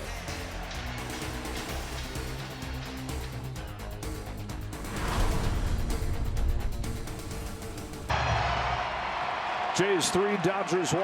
Bottom of the 6th. Shohei Ohtani leads off against Trey Savage and takes in the dirt for ball 1. 10 strikeouts for Trey Savage over the first 5 innings. The only time that's ever been accomplished. Game 1 of the 1963 World Series at Yankee Stadium.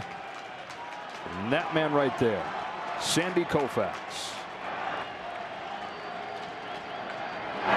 Sandy had struck out 11 over the first 5 innings against the Yankees. It included Mantle and Maris, and he went on to strike out 15 in a complete game performance that set the stage for a Dodger sweep. Savage to Ohtani, gets a rip and a miss, and it's 1-2.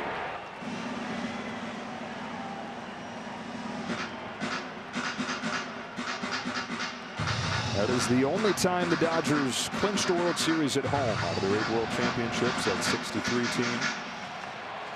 Jays spoiling a chance to do that this year. 1-2. A shot to right field. That is a diving catch from Barger. Addison Barger. It's not just been the bat from him. He's been awesome defensively as well. Yeah, this one's trying to dive down, and he just gets a great jump on it. Angles the glove perfectly. Making him do that. Trey Savage can do no wrong. They're either missing or they're hitting it, and his defense making plays for him. Smith. Strike 1. You know, the strikeouts prior to tonight, and even with tonight, because Blake Snell has 6 of them, almost even in this series. So these teams are putting the ball in play at the same rate. The average on balls in play significantly better for the Blue Jays. Part of that is a credit to their defense, taking hits away from the Dodgers. Yeah, and they're a different style of offense. Dodgers really do slug. They're looking to slug. They don't expand traditionally very often, but when you're in a slump and when you're struggling, you do things you normally don't. A swing and a miss, and an 11 strikeout for Trey Savage.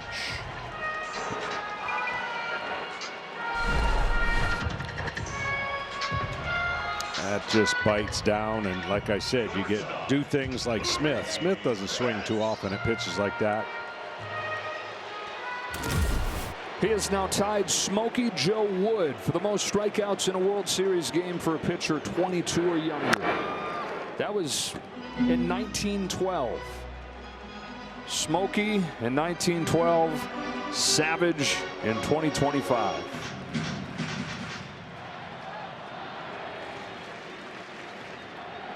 The 0-1 to Mookie Betts. In for strike 2.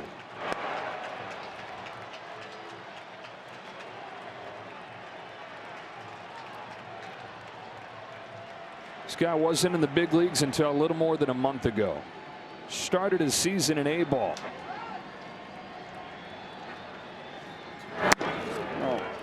He's finishing it with history in the World Series.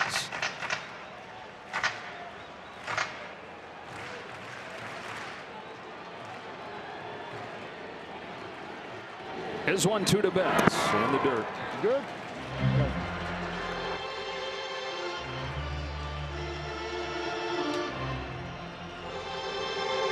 Body language and results. I think that's what John Snyder's going to be looking at really closely, on how much longer he lets his young pitcher face this Dodgers lineup. Oh, Buddy Warman in that Blue Jays bullpen. His 2-2. Bouncing ball left side. Ernie Clement's got an easy one. 1-2-3, 6th inning for Trey Savage. Absolute dominance at Dodger Stadium. In Game 5 of the World Series, he struck out 11. Beyond belief for just about anybody. I don't know, Mom and Dad, Dave and Cheryl, maybe they saw it coming. Welcome back to the 2025 World Series on Fox, presented by Capital One. Blue Jays with 2 home runs, 3 pitches into this game, and an insurance run in the 4th. They lead 3-1 as Blake Snell comes home to Addison Barger. To start the 7th inning, misses inside with his first pitch. Well, mission accomplished in his ability to bear down and get deep into this game. Yeah, he's giving them a chance. The offense has just been stymied.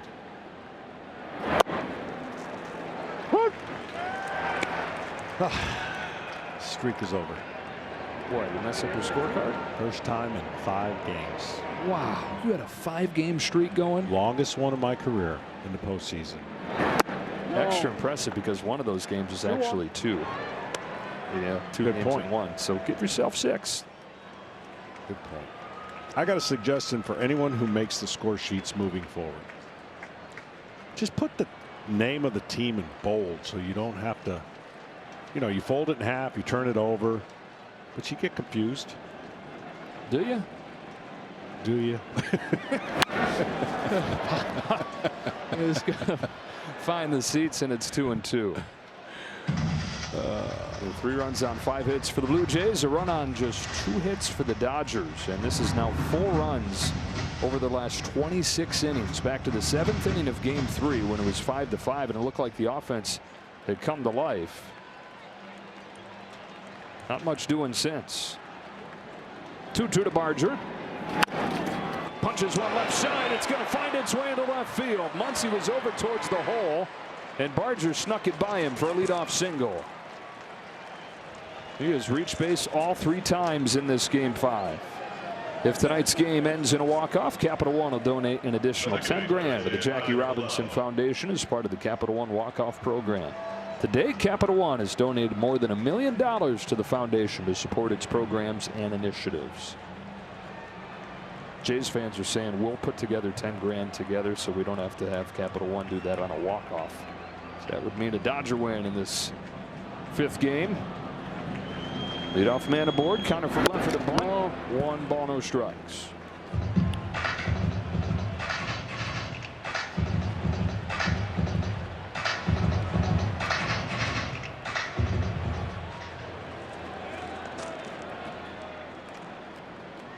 Enriquez ready to go in the Dodger bullpen. Bunted foul. Here's the other play you don't see too often. I mean, you don't see bunts very often.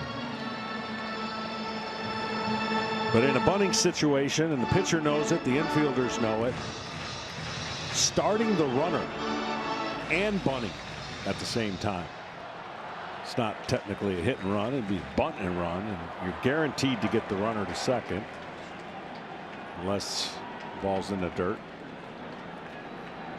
Crashing in from first, Freeman, and IKF takes a strike. You run a further risk of a double play that way.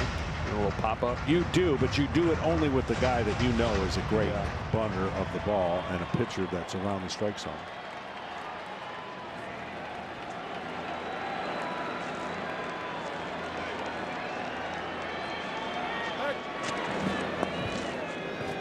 The reason he did that, see if the intel of the hitter at the plate would give away anything.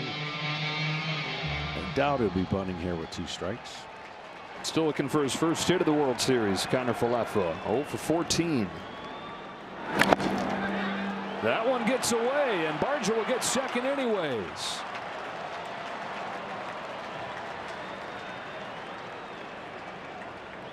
Blue Jays outplaying the Dodgers in this game in every way.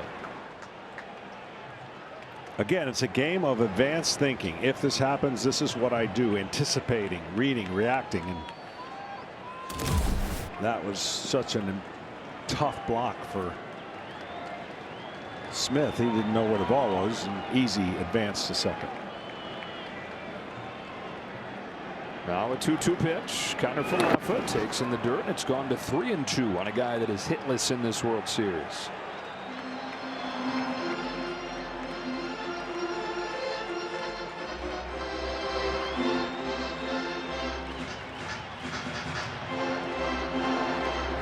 Enriquez ready for the top of the order, likely. 3 hitters away, or 2 hitters away. Barger at second, nobody out. The payoff pitch. Bouncing ball left side. Betts is there. Running throw in time. Runner stays at second. MLB Together is baseball's platform embodying the sport's commitment to philanthropic causes and mental wellness efforts by teams, players, and the league. To learn more, please visit MLBtogether.com.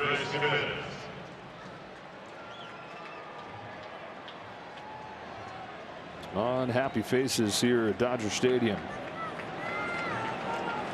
50,000 plus. Not a whole lot to cheer about, though, as Trey Savage has dominated this game. Andres Jimenez with one out, swings and misses. Here's another chance for Jimenez to do what he's done best in this postseason. That is deliver with runners in scoring position. 7 for 14. Third on the team in RBIs out of the 9 spot. Snell's attacked him with fastballs tonight, struck him out both times.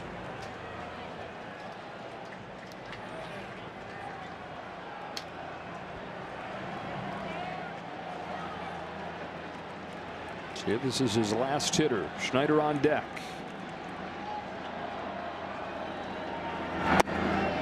Ball 2.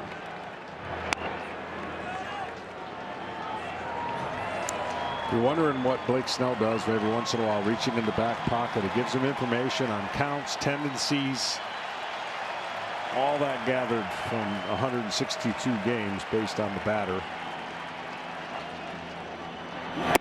Got him to chase right there, 2-2. How reliable is that in the postseason? Because guys change. Yeah, and that might be a card for just postseason too. It's not necessarily, but I think it's a good reliance to know the tendencies of hitters. They don't vary too often. It's a play sheet for the offensive coordinator.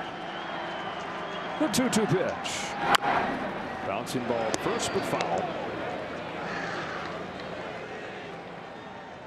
Slow, and then fastball up is where he's been getting them. So if you're thinking along the lines, it's late in the game. This is probably the last hitter. Do you have one more good fastball on a 2-2 count up in the zone that looks enticing for Jimenez to go after it? Nathan Lucas has a bat ready to counter if there's a new pitcher.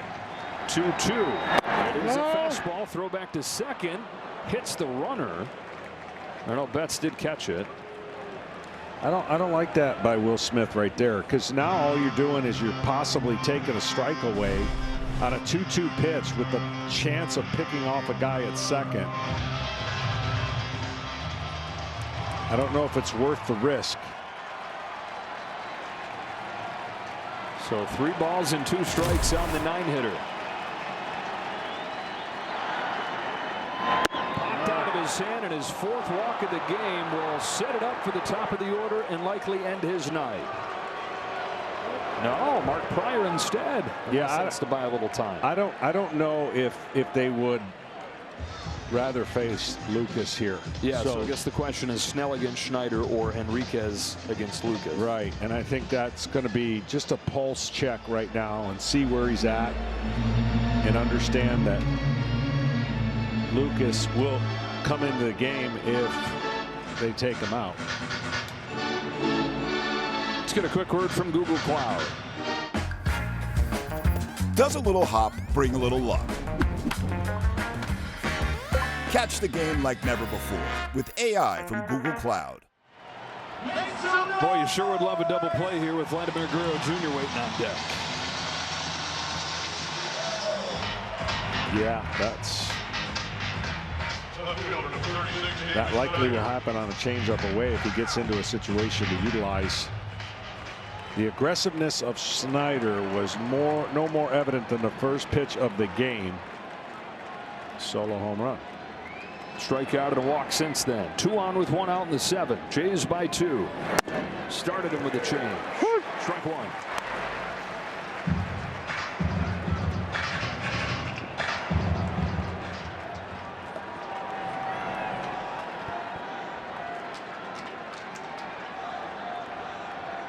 Davis Schneider, the former 28th round pick. Sees another changeup float in there. 0-2. That one caught him by surprise, I think, and Now you're trying to go for that kill shot.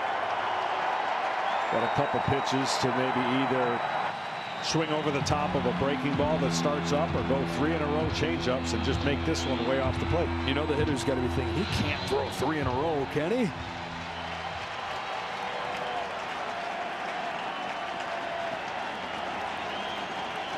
See what he chooses. On an 0-2. He did, not through a slider, but it missed.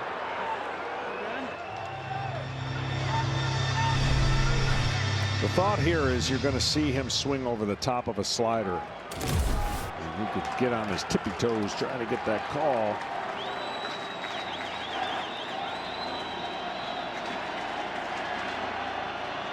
Now the 1-2 is in the dirt. Smith can't get it, and up to third goes Barger.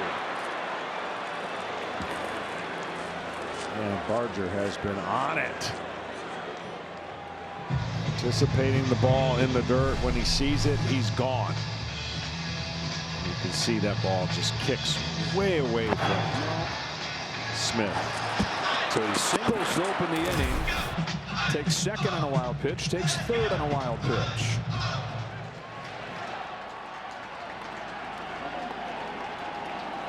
Two balls and 2 strikes on Schneider.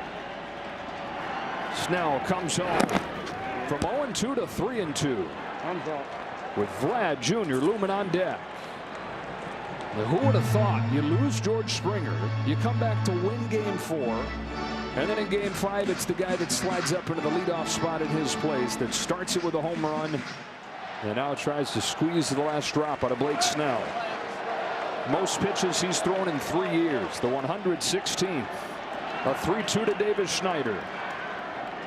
Got him with a change.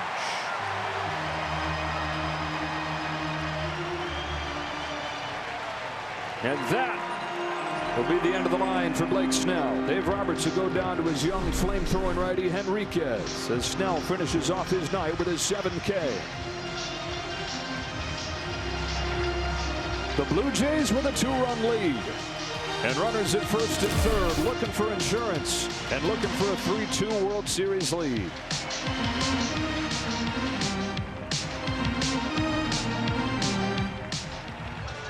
Night finish. Book still open though for Blake Snell. Frustrated with this outing. 3 runs, 2 of them coming on the first 3 pitches of the game on home runs. This is the guy that hit 1 of them, Vlad Jr. Edgardo Enriquez on to face him. Upstairs to the first pitch. Gained trust in what he did in the 18-inning game when he had 2 scoreless innings. Throws hard, but that doesn't matter to Guerrero. You better locate it. Another home run, a walk, and a double play ground out. First and third, 2 away. 2-run lead for Toronto. Enriquez comes home. A swing and a miss on a high fastball.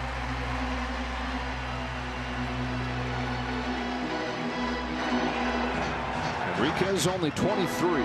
Had not pitched since the wild card round prior to game 3. Dodgers desperate for guys to step forward in that bullpen in big spots. If you want to know why he's such a good hitter and why there's so many strikeouts in baseball, hitters have a bat angle that is in the upper 20s launch, right? They want to launch, they want to lift the ball in the air. His is flatter in the strike zone. It's part of the reason why he hits so many ground balls, and he hits them hard. And by having a flatter swing and as strong as he is, if you throw the wrong pitch, that will create his power. But he's not up there trying to launch and hit homers. He's up there to hit the ball hard and hit at gaps and then take advantage of where you're pitching him. And home runs come out of that. They often. sure do. He's got 8 of them to just 5 strikeouts in the playoffs. He's got Barger at third, Jimenez at first. The 3-1. Guerrero fouls it off, and it's 3-2. Dodgers could not get out of the inherited runner situation for their starter Ohtani last night. It was the difference in the ball game what the relievers did coming in. Seeing Savage standing, man, I can't believe he stands a lot. It just would wear. He must not like to sit. Nervous energy, whatever it is. But I think his manager is going to go batter to batter now with him if there's no more runs scored in this game or this inning. pitch to Vlad Jr. Overthrows it to the backstop, and here comes Barger. 4-1 Toronto. A single and 3 wild pitches to allow Barger to go first to home.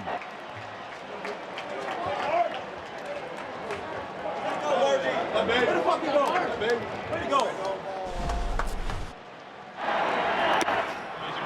That was not your typical Dodgers inning.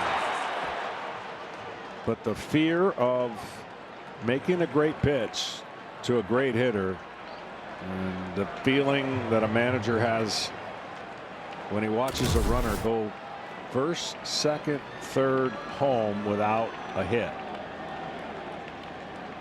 And so first and second for Bichette. The Dodgers over the first 142 innings pitched in this postseason had 3 wild pitches. They have 3 in this inning alone. It's crazy.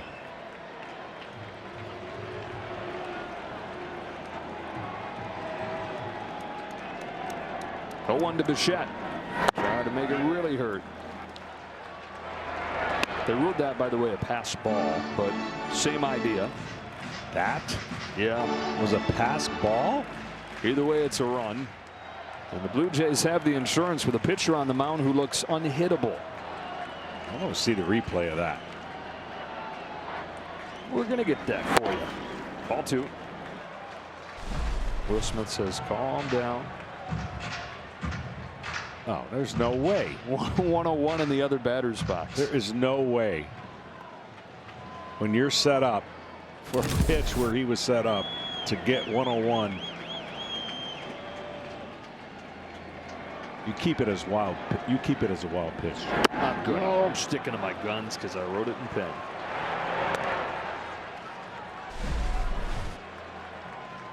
I mean, there's just no way. You're not supposed to catch a ball in the left-handed batter's box. Triple digits, no less. 3 balls and a strike on Bichette. Jimenez at second, Guerrero at first. Here it comes. Shot to right field, a base hit. Here comes Jimenez. Hernandez's throw heads for third. It is not in time, and it's 5-1. And the Blue Jays have another multi-run inning.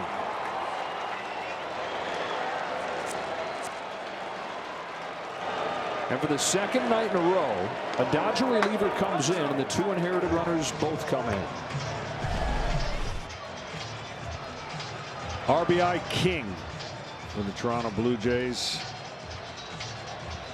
We'll find out what the future holds for him, but right now he is living a dream, playing in the World Series after not competing in the first couple of series due to that knee injury, and coming through. He's knocked in a run in all 3 games here in Los Angeles. He's given the Blue Jays a 5-1 lead as they try to go back-to-back wins after the crushing defeat. Maybe we should stop calling it crushing because they've made it look like it was nothing. Game 6, one way or another, is going to be this matchup. This is why this game is so important for the Blue Jays. They're looking at facing Yamamoto, fresh off his complete game that I know you've said is as impressive a performance as you've ever watched in the playoffs. And you've seen some good ones. Yeah, no, he was in the strike zone. He was nasty. He just absolutely took the bats out of their hands and dominated that game. And of course, Gausman on the other side for the Blue Jays. He's been the ace all year and 4 years. And he was equally as dominant. He made 1 mistake with 2 outs to Will Smith in a tie game. So he's been awesome for Toronto as well. Yamamoto for the Dodgers, but Gausman plus that Rogers Center crowd for the Blue Jays. Even playing field as this heads to game 6. 2-0 on Kirk.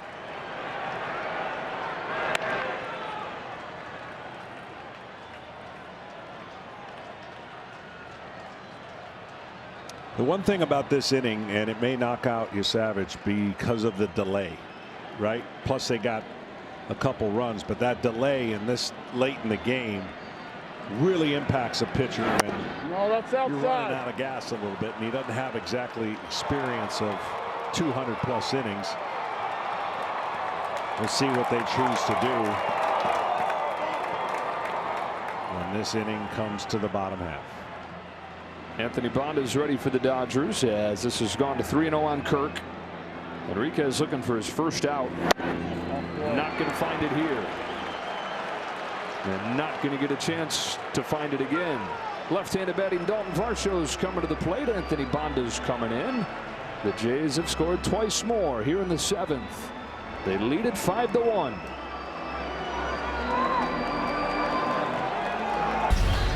World Baseball Classic is around the corner. It's only played once every 3 years. It'll be next March on Fox. Aaron Judge suits up for Team USA for the first time. The big jumper will catch.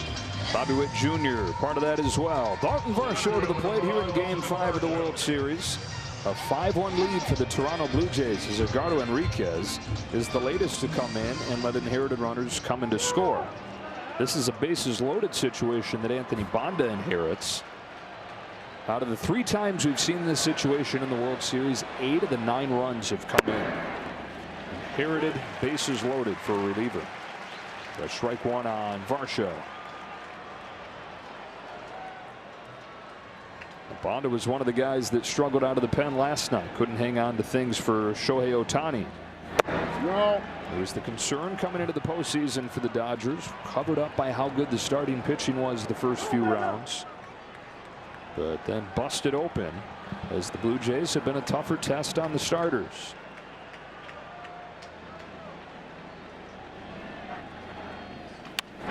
Ground ball to second. Tommy Edman will shovel it off to second to end the inning. But the Jays get 2. Second night in a row.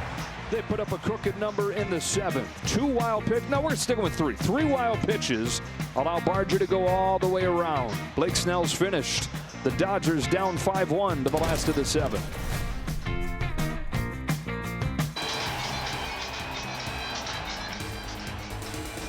Trey is savage with 11 strikeouts in this game, matching his career high that he set against the New York Yankees in the division series. How about that? 11 Ks against the Yankees in the division series, 11 Ks against the Dodgers, the defending champion in the World Series. Freddie Freeman leads off. And is quickly down 0-2. It's impressive. It's a long layoff. I'm sure they're going batter to batter, you would think, and ride this hot arm as long as they can. But to come out there and do this after that wait, I'm impressed. Most pitches that he's thrown in the postseason, 87 through 94 in his last start of the regular season. He's got a new left fielder, Miles Straw, in for Davis Schneider, tightening up that defense that's already good. 1-2 to Freeman. There's a dozen for Trey Savage. Well, what this shows me is John Snyder is looking at the results more than he's looking at anything else. I told you before, you got to throw away stats and tendencies when you're in a 1 game. Obviously, they got to win 2, but you're in a 1 game situation where your pitcher is having a moment. Don't go to the stats when he's having a moment. Let your eyes determine when you think the hitters are telling you different. And John Schneider says that he's learned his lesson in that regard. He said his first couple postseasons, he lost about a month worth of sleep, sitting there laying awake about not trusting his eyes, not trusting his gut, going with the numbers, going with a script. Said I was just gripping that wheel too tight to the formula, and committed himself to trusting people and trusting his eyes this time around. Teoscar Hernandez slaps it foul, and it's 1-2. Down to Tom Verducci. Joe, it really is amazing when you think that he began this year pitching against the Jupiter Hammerheads in front of 327 people. Here we are at World Series Game 5. He's seeing the Dodgers, the highest scoring team in the National League, for the 2nd time in 5 days. This is going to be an infield hit for Teoscar Hernandez. And Joe, he has obtained 23 swings and misses tonight. That is the most in a World Series game since those things have been tracked since 2008. We are looking at a true World Series prodigy. Recapturing what he had against the Yankees in the division series. Doing to the Yankees what a young Josh Beckett did at the age of 23 in the World Series in 2003, clinching that at the Yankee Stadium. Hey, speaking of Josh Beckett, saw him today at the golf course. Did you really? Yeah. Well, was he dominant in that World Series? Yeah. My goodness. As a youngster. No balls and a strike on Tommy Edman. 0 for 2. Fouls it into the glove. Strike 2. Continues to get ahead even at 99 pitches. He's just in rhythm, and there's been no stress. And that's the beautiful thing about when you're in rhythm and you don't have to deal with a lot of stress. Stress causes you to be more firm with your pitches, to be more perfect with your pitches, and therefore more tension. Only one at-bat tonight with a runner in scoring position. Yeah, that's why he's out there. And even that hit right there, obviously a little infield hit. It'd be different if he got it laced to left field and guys start timing him up. One of only 3 hits in this game for LA. Edman takes it in the dirt and the count evens 2-2. Grew up on the family farm outside of Philadelphia, Boyerstown, Pennsylvania. Didn't really get into baseball until he was in high school. More interested in playing outdoors. Pretty good career choice he picked. 2-2. Popped out of his hand and the count goes 4. Dominguez and Fluharty both ready for John Schneider. It would likely be Fluharty for Muncy.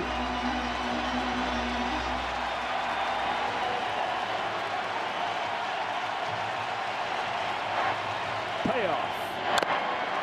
Fouled off, and he barely stays alive.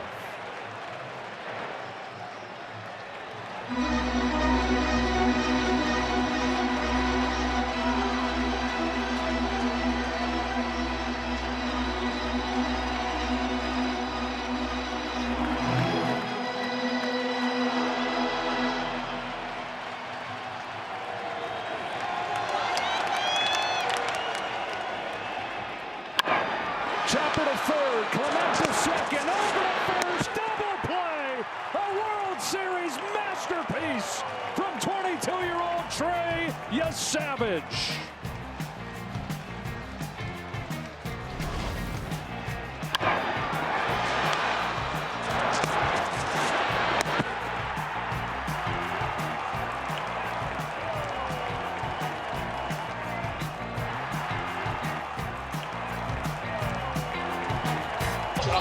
Well, about a month and a half ago, nobody outside of the most diehard Blue Jays fans or prospect fans would have known the name Trey Yesavage.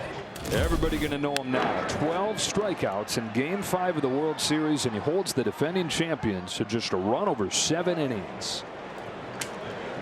He's never going to forget that game, and neither are the fans of the Toronto Blue Jays. And his manager, to your point, showed what he had learned and what he was willing to stick out. Yeah, 5-1 lead, but how many times have we seen a lead turn around just because you're supposed to take somebody out and the next guy's coming in and he ain't ready or he's not good? That right there says it all. The past, future, and the future that's just arrived. Vlad Jr. was the hope, and then Yesavage. Is he the guy that pushes him over the top? Talk all about the offense, but starting pitching going the way of the Blue Jays, that could be the last thing that tips this series in their advantage.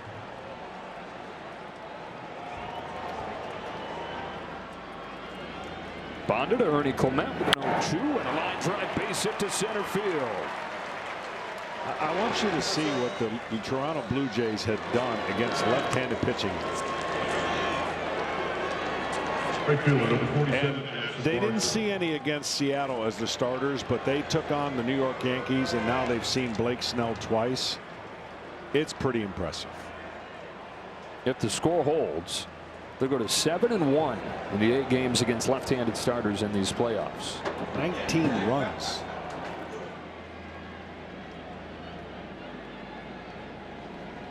Barger takes a strike.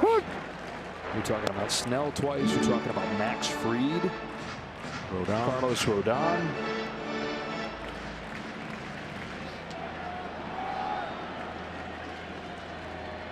Barger's been on all 3 times in this game. Couple singles and a walk. Got 0-2 here. Hands out.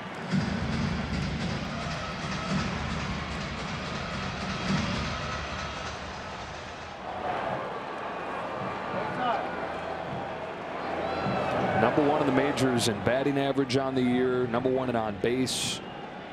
The defense exceptional. You knew those things coming into the playoffs. The pitching, though, they had the worst ERA of the playoff teams, of the entire field. You see that, it's hard to get too confident about your chances. But the pitching has exceeded what they did during the regular season. Well, Scherzer got healthier, and you've seen a better version of him. Boy, this is ugly.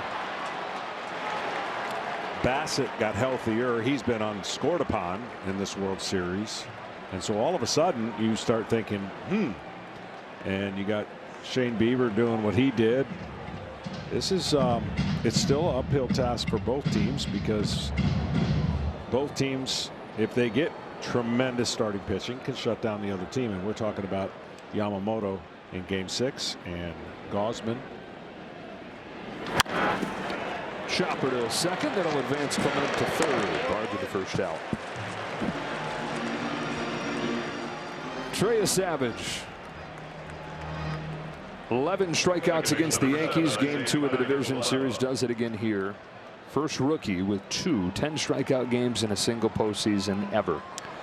And the adjustments he made in his bullpen and everything he looked at, yeah, I'd smile too. That was unbelievable. And what he was able to do, the feel for pitching was way better, and that splitter was incredible. Kind of for left for past the drawn in infield to make it 6-1. Single, wild pitch, productive out, and then kind of for left his first hit of the World Series.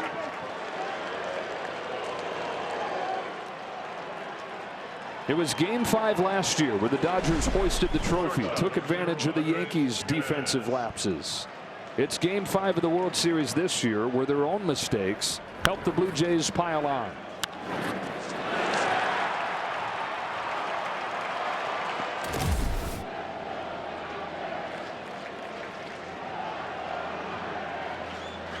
There goes California for first pitch, and it's fouled off. Yes. We would love to have that swing back and take. It was an easy stolen base. Now these 5 runs, the Jays now lead by, the way the Dodger offense is going, feels like 50. It does, and somebody's going to have to crack the code in that lineup and get hot at the absolute right time now. Shallow left field. Here comes Alex Call. Jimenez out number 2.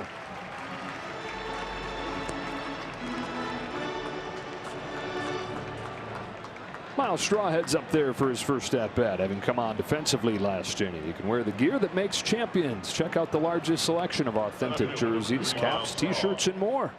From the dugout to your doorstep. Grab official World Series gear just like the players wear at MLBshop.com. Straw, a defensive ace, into the game for that purpose. Looking for his first hit of the World Series, like Connor Falefa just got.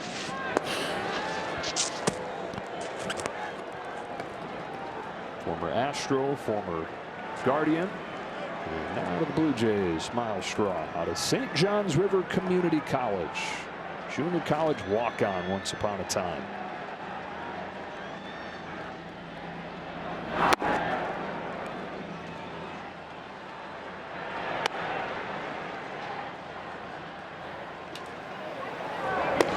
Anthony Dominguez. Dodgers have the bottom of the order due up.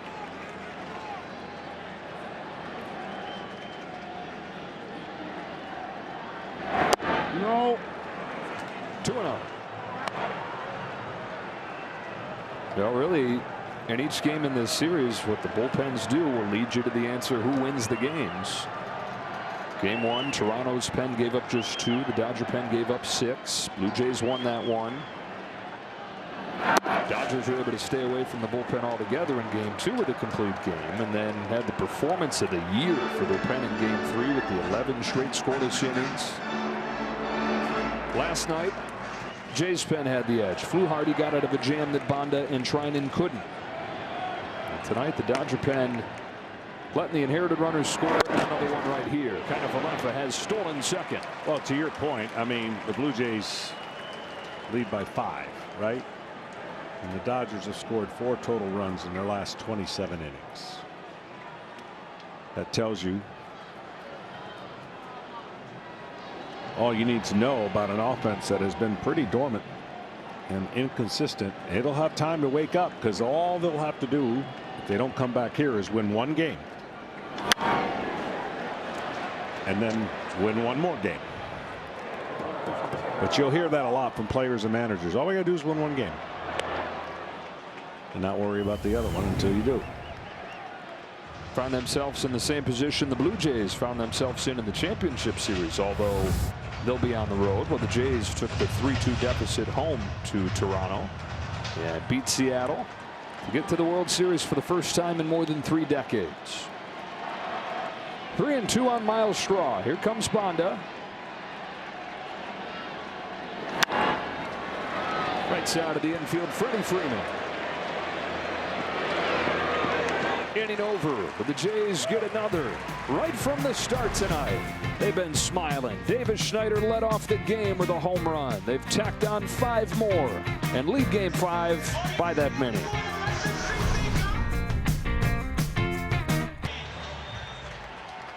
Blue Jays bullpen takes over. Bottom of the 8th inning. Sir Anthony Dominguez on for the bottom of the Dodger lineup with Max Muncy to lead off. Dodgers have 3 hits in this game. A home run from Kike Hernandez and 2 infield singles from Teoscar Hernandez. Star-studded cast fallen silent.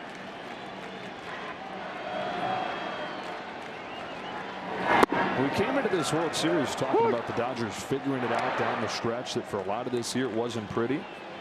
And this is opening up some memories of that. From early July through early September, a full 2-month stretch, their offense was 27th in the majors. Ground ball right side. Vlad Jr.'s got it. High flip over to Dominguez for the first out. Start Saturday strong with the undefeated top-ranked Ohio State Buckeyes facing off against Penn State at the Horseshoe, all starting at 10 a.m. Eastern with Big Noon kickoff. It's live from Columbus, and then it's Penn State, Ohio State. Big Noon Saturday on Fox.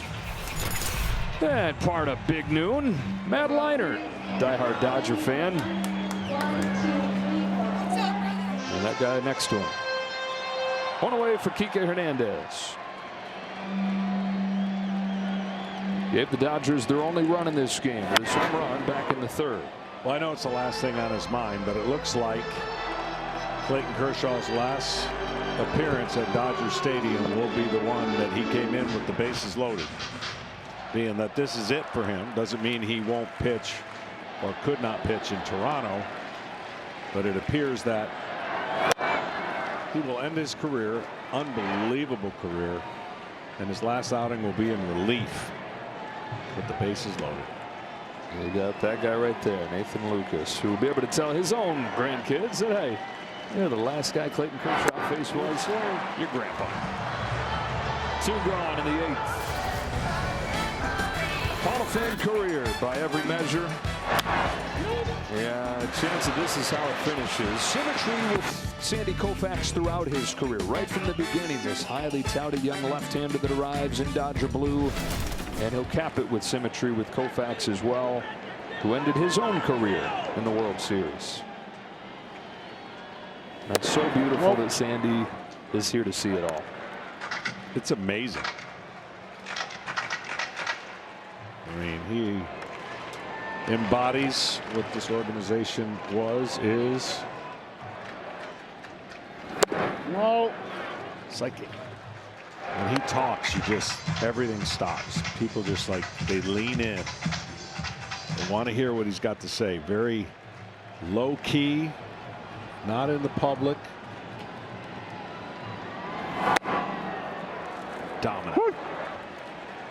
Dominant and regal. 89 years young. I'd love to be as sharp as he is, as good a health as he is at 49. No. I know we talked about this in a regular season game, but we got to talking. He was over in New York and just got to talking about golf and if he played much, during the year. And he said, I tried to play a little bit, but when you pitch on sometimes 2 days rest and 3 days rest, He didn't have a whole lot of time for golf. He was making 40 starts and doing the thing he had to do. So put it in perspective. Crowd didn't like this call. Frustration's boiling over from the lack of offense they've seen since Freddie Freeman's walk-off home run. That's as much "what are we doing, Dodgers" as it is anger with that call. 3-2 from Dominguez inside and a walk from Call. They finally get Ohtani to the plate with a man aboard. Hey, we want to say hello to Terry Harrison. We are always thinking about you, Terry. Superstar member of our crew, our graphics team. Not with us this October, but we can't wait till you are again. In a 6-1 game, Ohtani to the plate. It's the first time tonight that he's hit with a man on. And it's only the 7th time that he's hit with a man on, is 26 times up. Last time there was a mound meeting. Yeah. And the very next pitch, there was a home run. So I'm wondering with this mound meeting and reminding him of probably throwing a first pitch split and making sure that he gets the ball away. So we'll see how he responds, but that turned into an 18-inning beauty.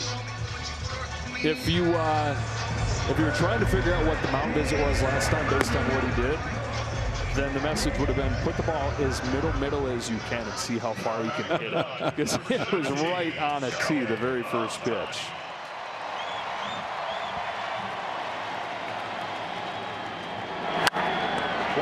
Another scorcher off the bat of Ohtani, but it was on a splitter, and it's down to first for Vlad Jr., and it sends Game 5 to the 9th.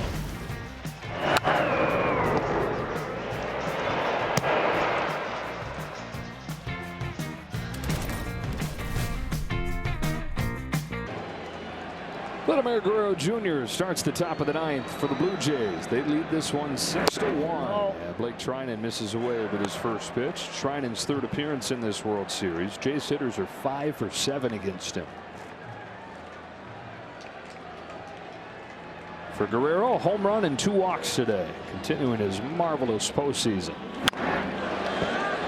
Coming up when the game finishes, stay tuned for the post-game show on Fox and over on FS1 with KB, Alex, Poppy, and Derek. It's presented by Strauss. And then the scene shifts back to Toronto. What a scene it will be. After Game 1, walking out of there, is that Sunday night? I mean, it was like they were ready to start the championship parade right then. It was such a party. And they were just hoping that they would have a chance to see their team again when they left for the series 1-1. They're going to get it. They might have 20,000 there on their off day. 26,000 there for the watch party. Trying on a comebacker to get Guerrero. Ready to call the drop in the bat. Heads back there. First out of the 9th. Your team, your players, baseball your way. Follow all the World Series action on the app, the #1 app for live baseball. Extra day of rest for George Springer. Do they get him back in the lineup? Have not needed him. The 2 games without him, they're 2-0. Certainly will take him if they can get him, though. Bichette. The tricky thing is that it puts Bichette back in the field. It diminishes your defense. It also diminishes, you would figure, Bo at the plate. It looked like he was going to possibly pinch run if Bichette gets on. There's something, you know. Got a helmet on. It looks like he would pinch run. Seems crazy.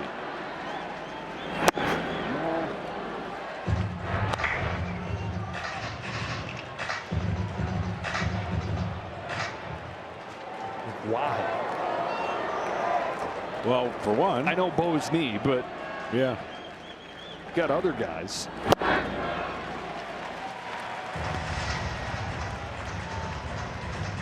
And it's not like it matters defensively. It's the DH spot, so you could pick anybody to go run for him. Get off me, ball.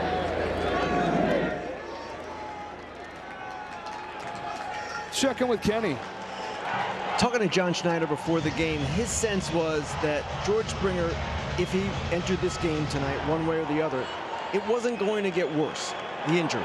And it wasn't going to get necessarily better holding him out. So maybe this is simply a case of the Jays wanting to see where he is, Springer wanting to see where he is. Remember, he ran around today before the game. He hit off the velocity machine. They said he was going to hit in the cage tonight. So this could simply be a matter of him feeling good enough to give it a try. Yeah, and we asked him, can he, you know, because at that point the lineup wasn't out. We said, hey, if we see the lineup come out and he's not in, is it safe to assume he decided let's just get him one more day and the off day so he's ready for Game 6? And Schneider said, I considered that, but came around to say, no, this is the World Series. If George says he's ready and can be in there, he's going to be in there. Bounce it a second, Edmund to get the shot. Yeah, George will head back down into the dugout. Stay tuned. Number 30, Alejandro. You can imagine the roar that he'll hear from that Toronto crowd. He's leading off Game 6. 6-1 in Game 5. Here's Kirk.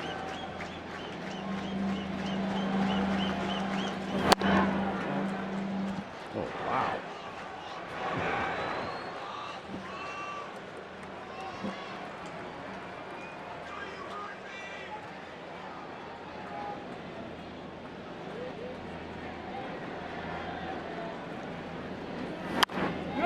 On the ground at first, Freddie Freeman will take it himself. Blake Trinan with his first scoreless relief into this World Series. 6-1, last chance for the Dodgers. 2, 3, and 4 headed up.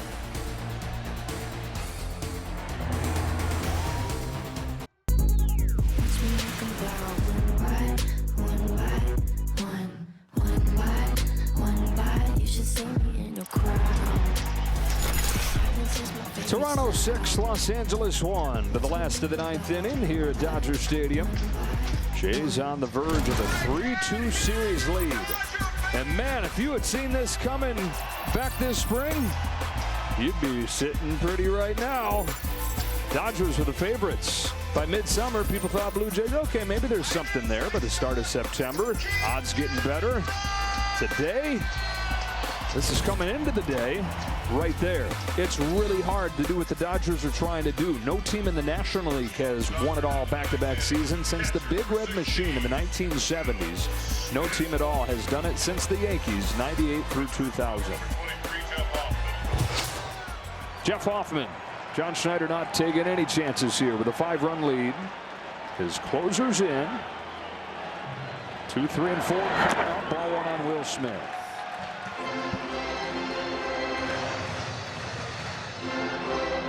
Smith 0 for 3. Nobody immune to the offensive struggles. Even the steady catcher. 1 for his last 13. Day off tomorrow, obviously, so Hoffman comes in, 5-run lead.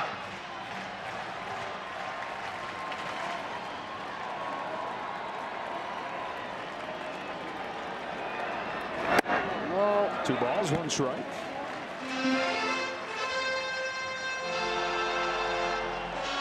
And again, same thing. Obviously, a closer knows, being in the toughest of situations, just don't get anybody on base with a walk.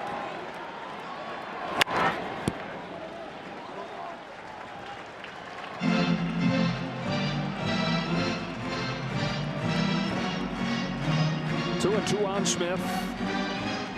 Dodger offense stars at the top, even with the lineup change. Different night, same story. Top 4 guys 0 for 12, 7 Ks. They ran into Trey Savage tonight. The 12th strikeout game in World Series history.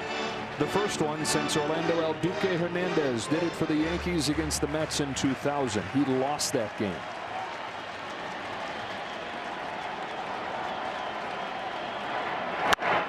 Smith starts the 9th with a base hit to left. The last guy to win a 12 strikeout game in the World Series, Bob Gibson in 1968. Trey Savage, pinch yourself.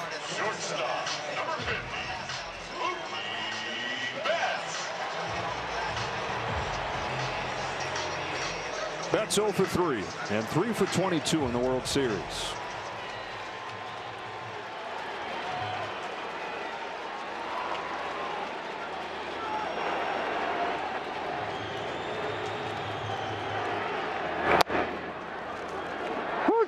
let you know about Smith's recent struggles. That's been a big story, but then you look down Tommy Edman, 3 for 21 in the World Series. Max Muncy, 4 for his last 32. Ohtani, 0 for his last 7. No, it's outside. Outside. Say, who's going to step up? Well, they're going to hope that Yamamoto does in Game 6, but they're going to need a couple guys to get out of poorly timed slumps offensively.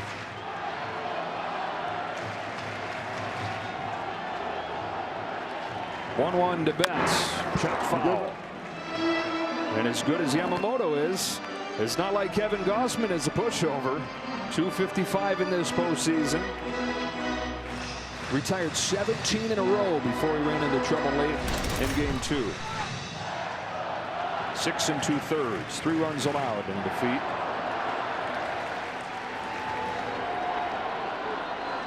The 1-2 to Betts.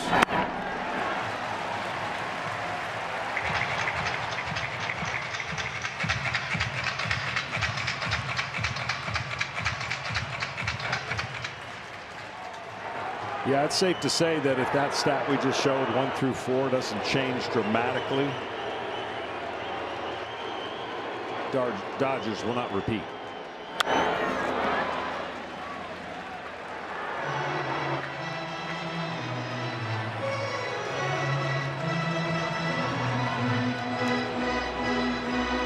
Seven o'clock Eastern. Coverage begins Friday night. First pitch at 8. After the leadoff hit from Smith, here's a 2-2 to Betts. Fly ball left center field, but not deep. Miles Straw to put Betts to 0 for 4. Jeff Hoffman, who came into this postseason as a concern for the Blue Jays, has figured it out. He's given up just 1 run in 10 innings in these playoffs. The bullpen for the Blue Jays, collectively a concern, but in this World Series, their ERA is below 3. Here's Freeman.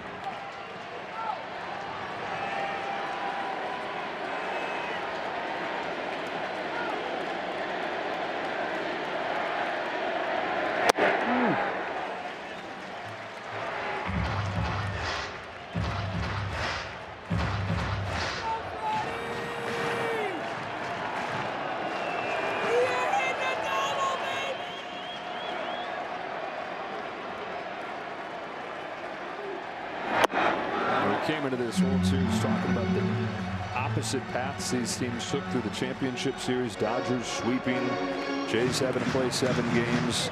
The 5th all-time matchup between teams like that. And again, the team that did the sweeping has never won the World Series that followed. Yeah, that still blows me away. I mean, we've seen and heard a lot of different stats, and this is what they're talking about. Not only did they not win, collectively, they only won 2 games. So now 4-19 all time. Man. Hoffman's 2-1 to Freeman. 2-2. Got to be something to it. Well, I've always said that now the Dodgers are a little bit more used to the layoff with the new playoff system. It's the layoff. You know, you take care of business, and you got, in some cases, 9 days off. 2 gone in the 9th inning of Game 5. Your hitters get out of sync. It doesn't really affect the pitching.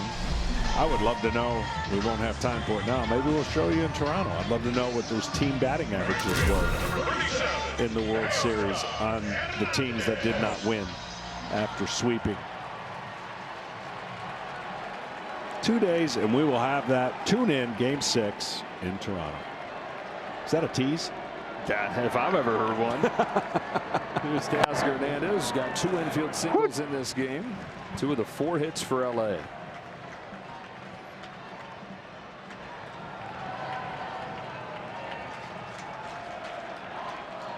Bring your decibel meter. It will be rocking in that place. As it was in here for Game 3. The Blue Jays getting the early leads, especially tonight. first pitch of the game. Yeah, getting an early home run to overcome a deficit last night. Minimizing the crowd's impact in these couple days.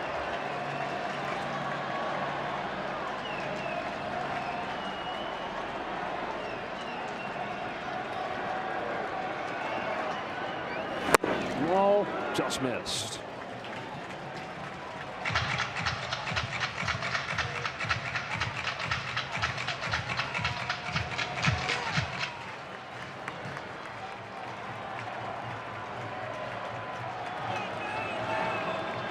Hoffman with a 1-2 pitch. No.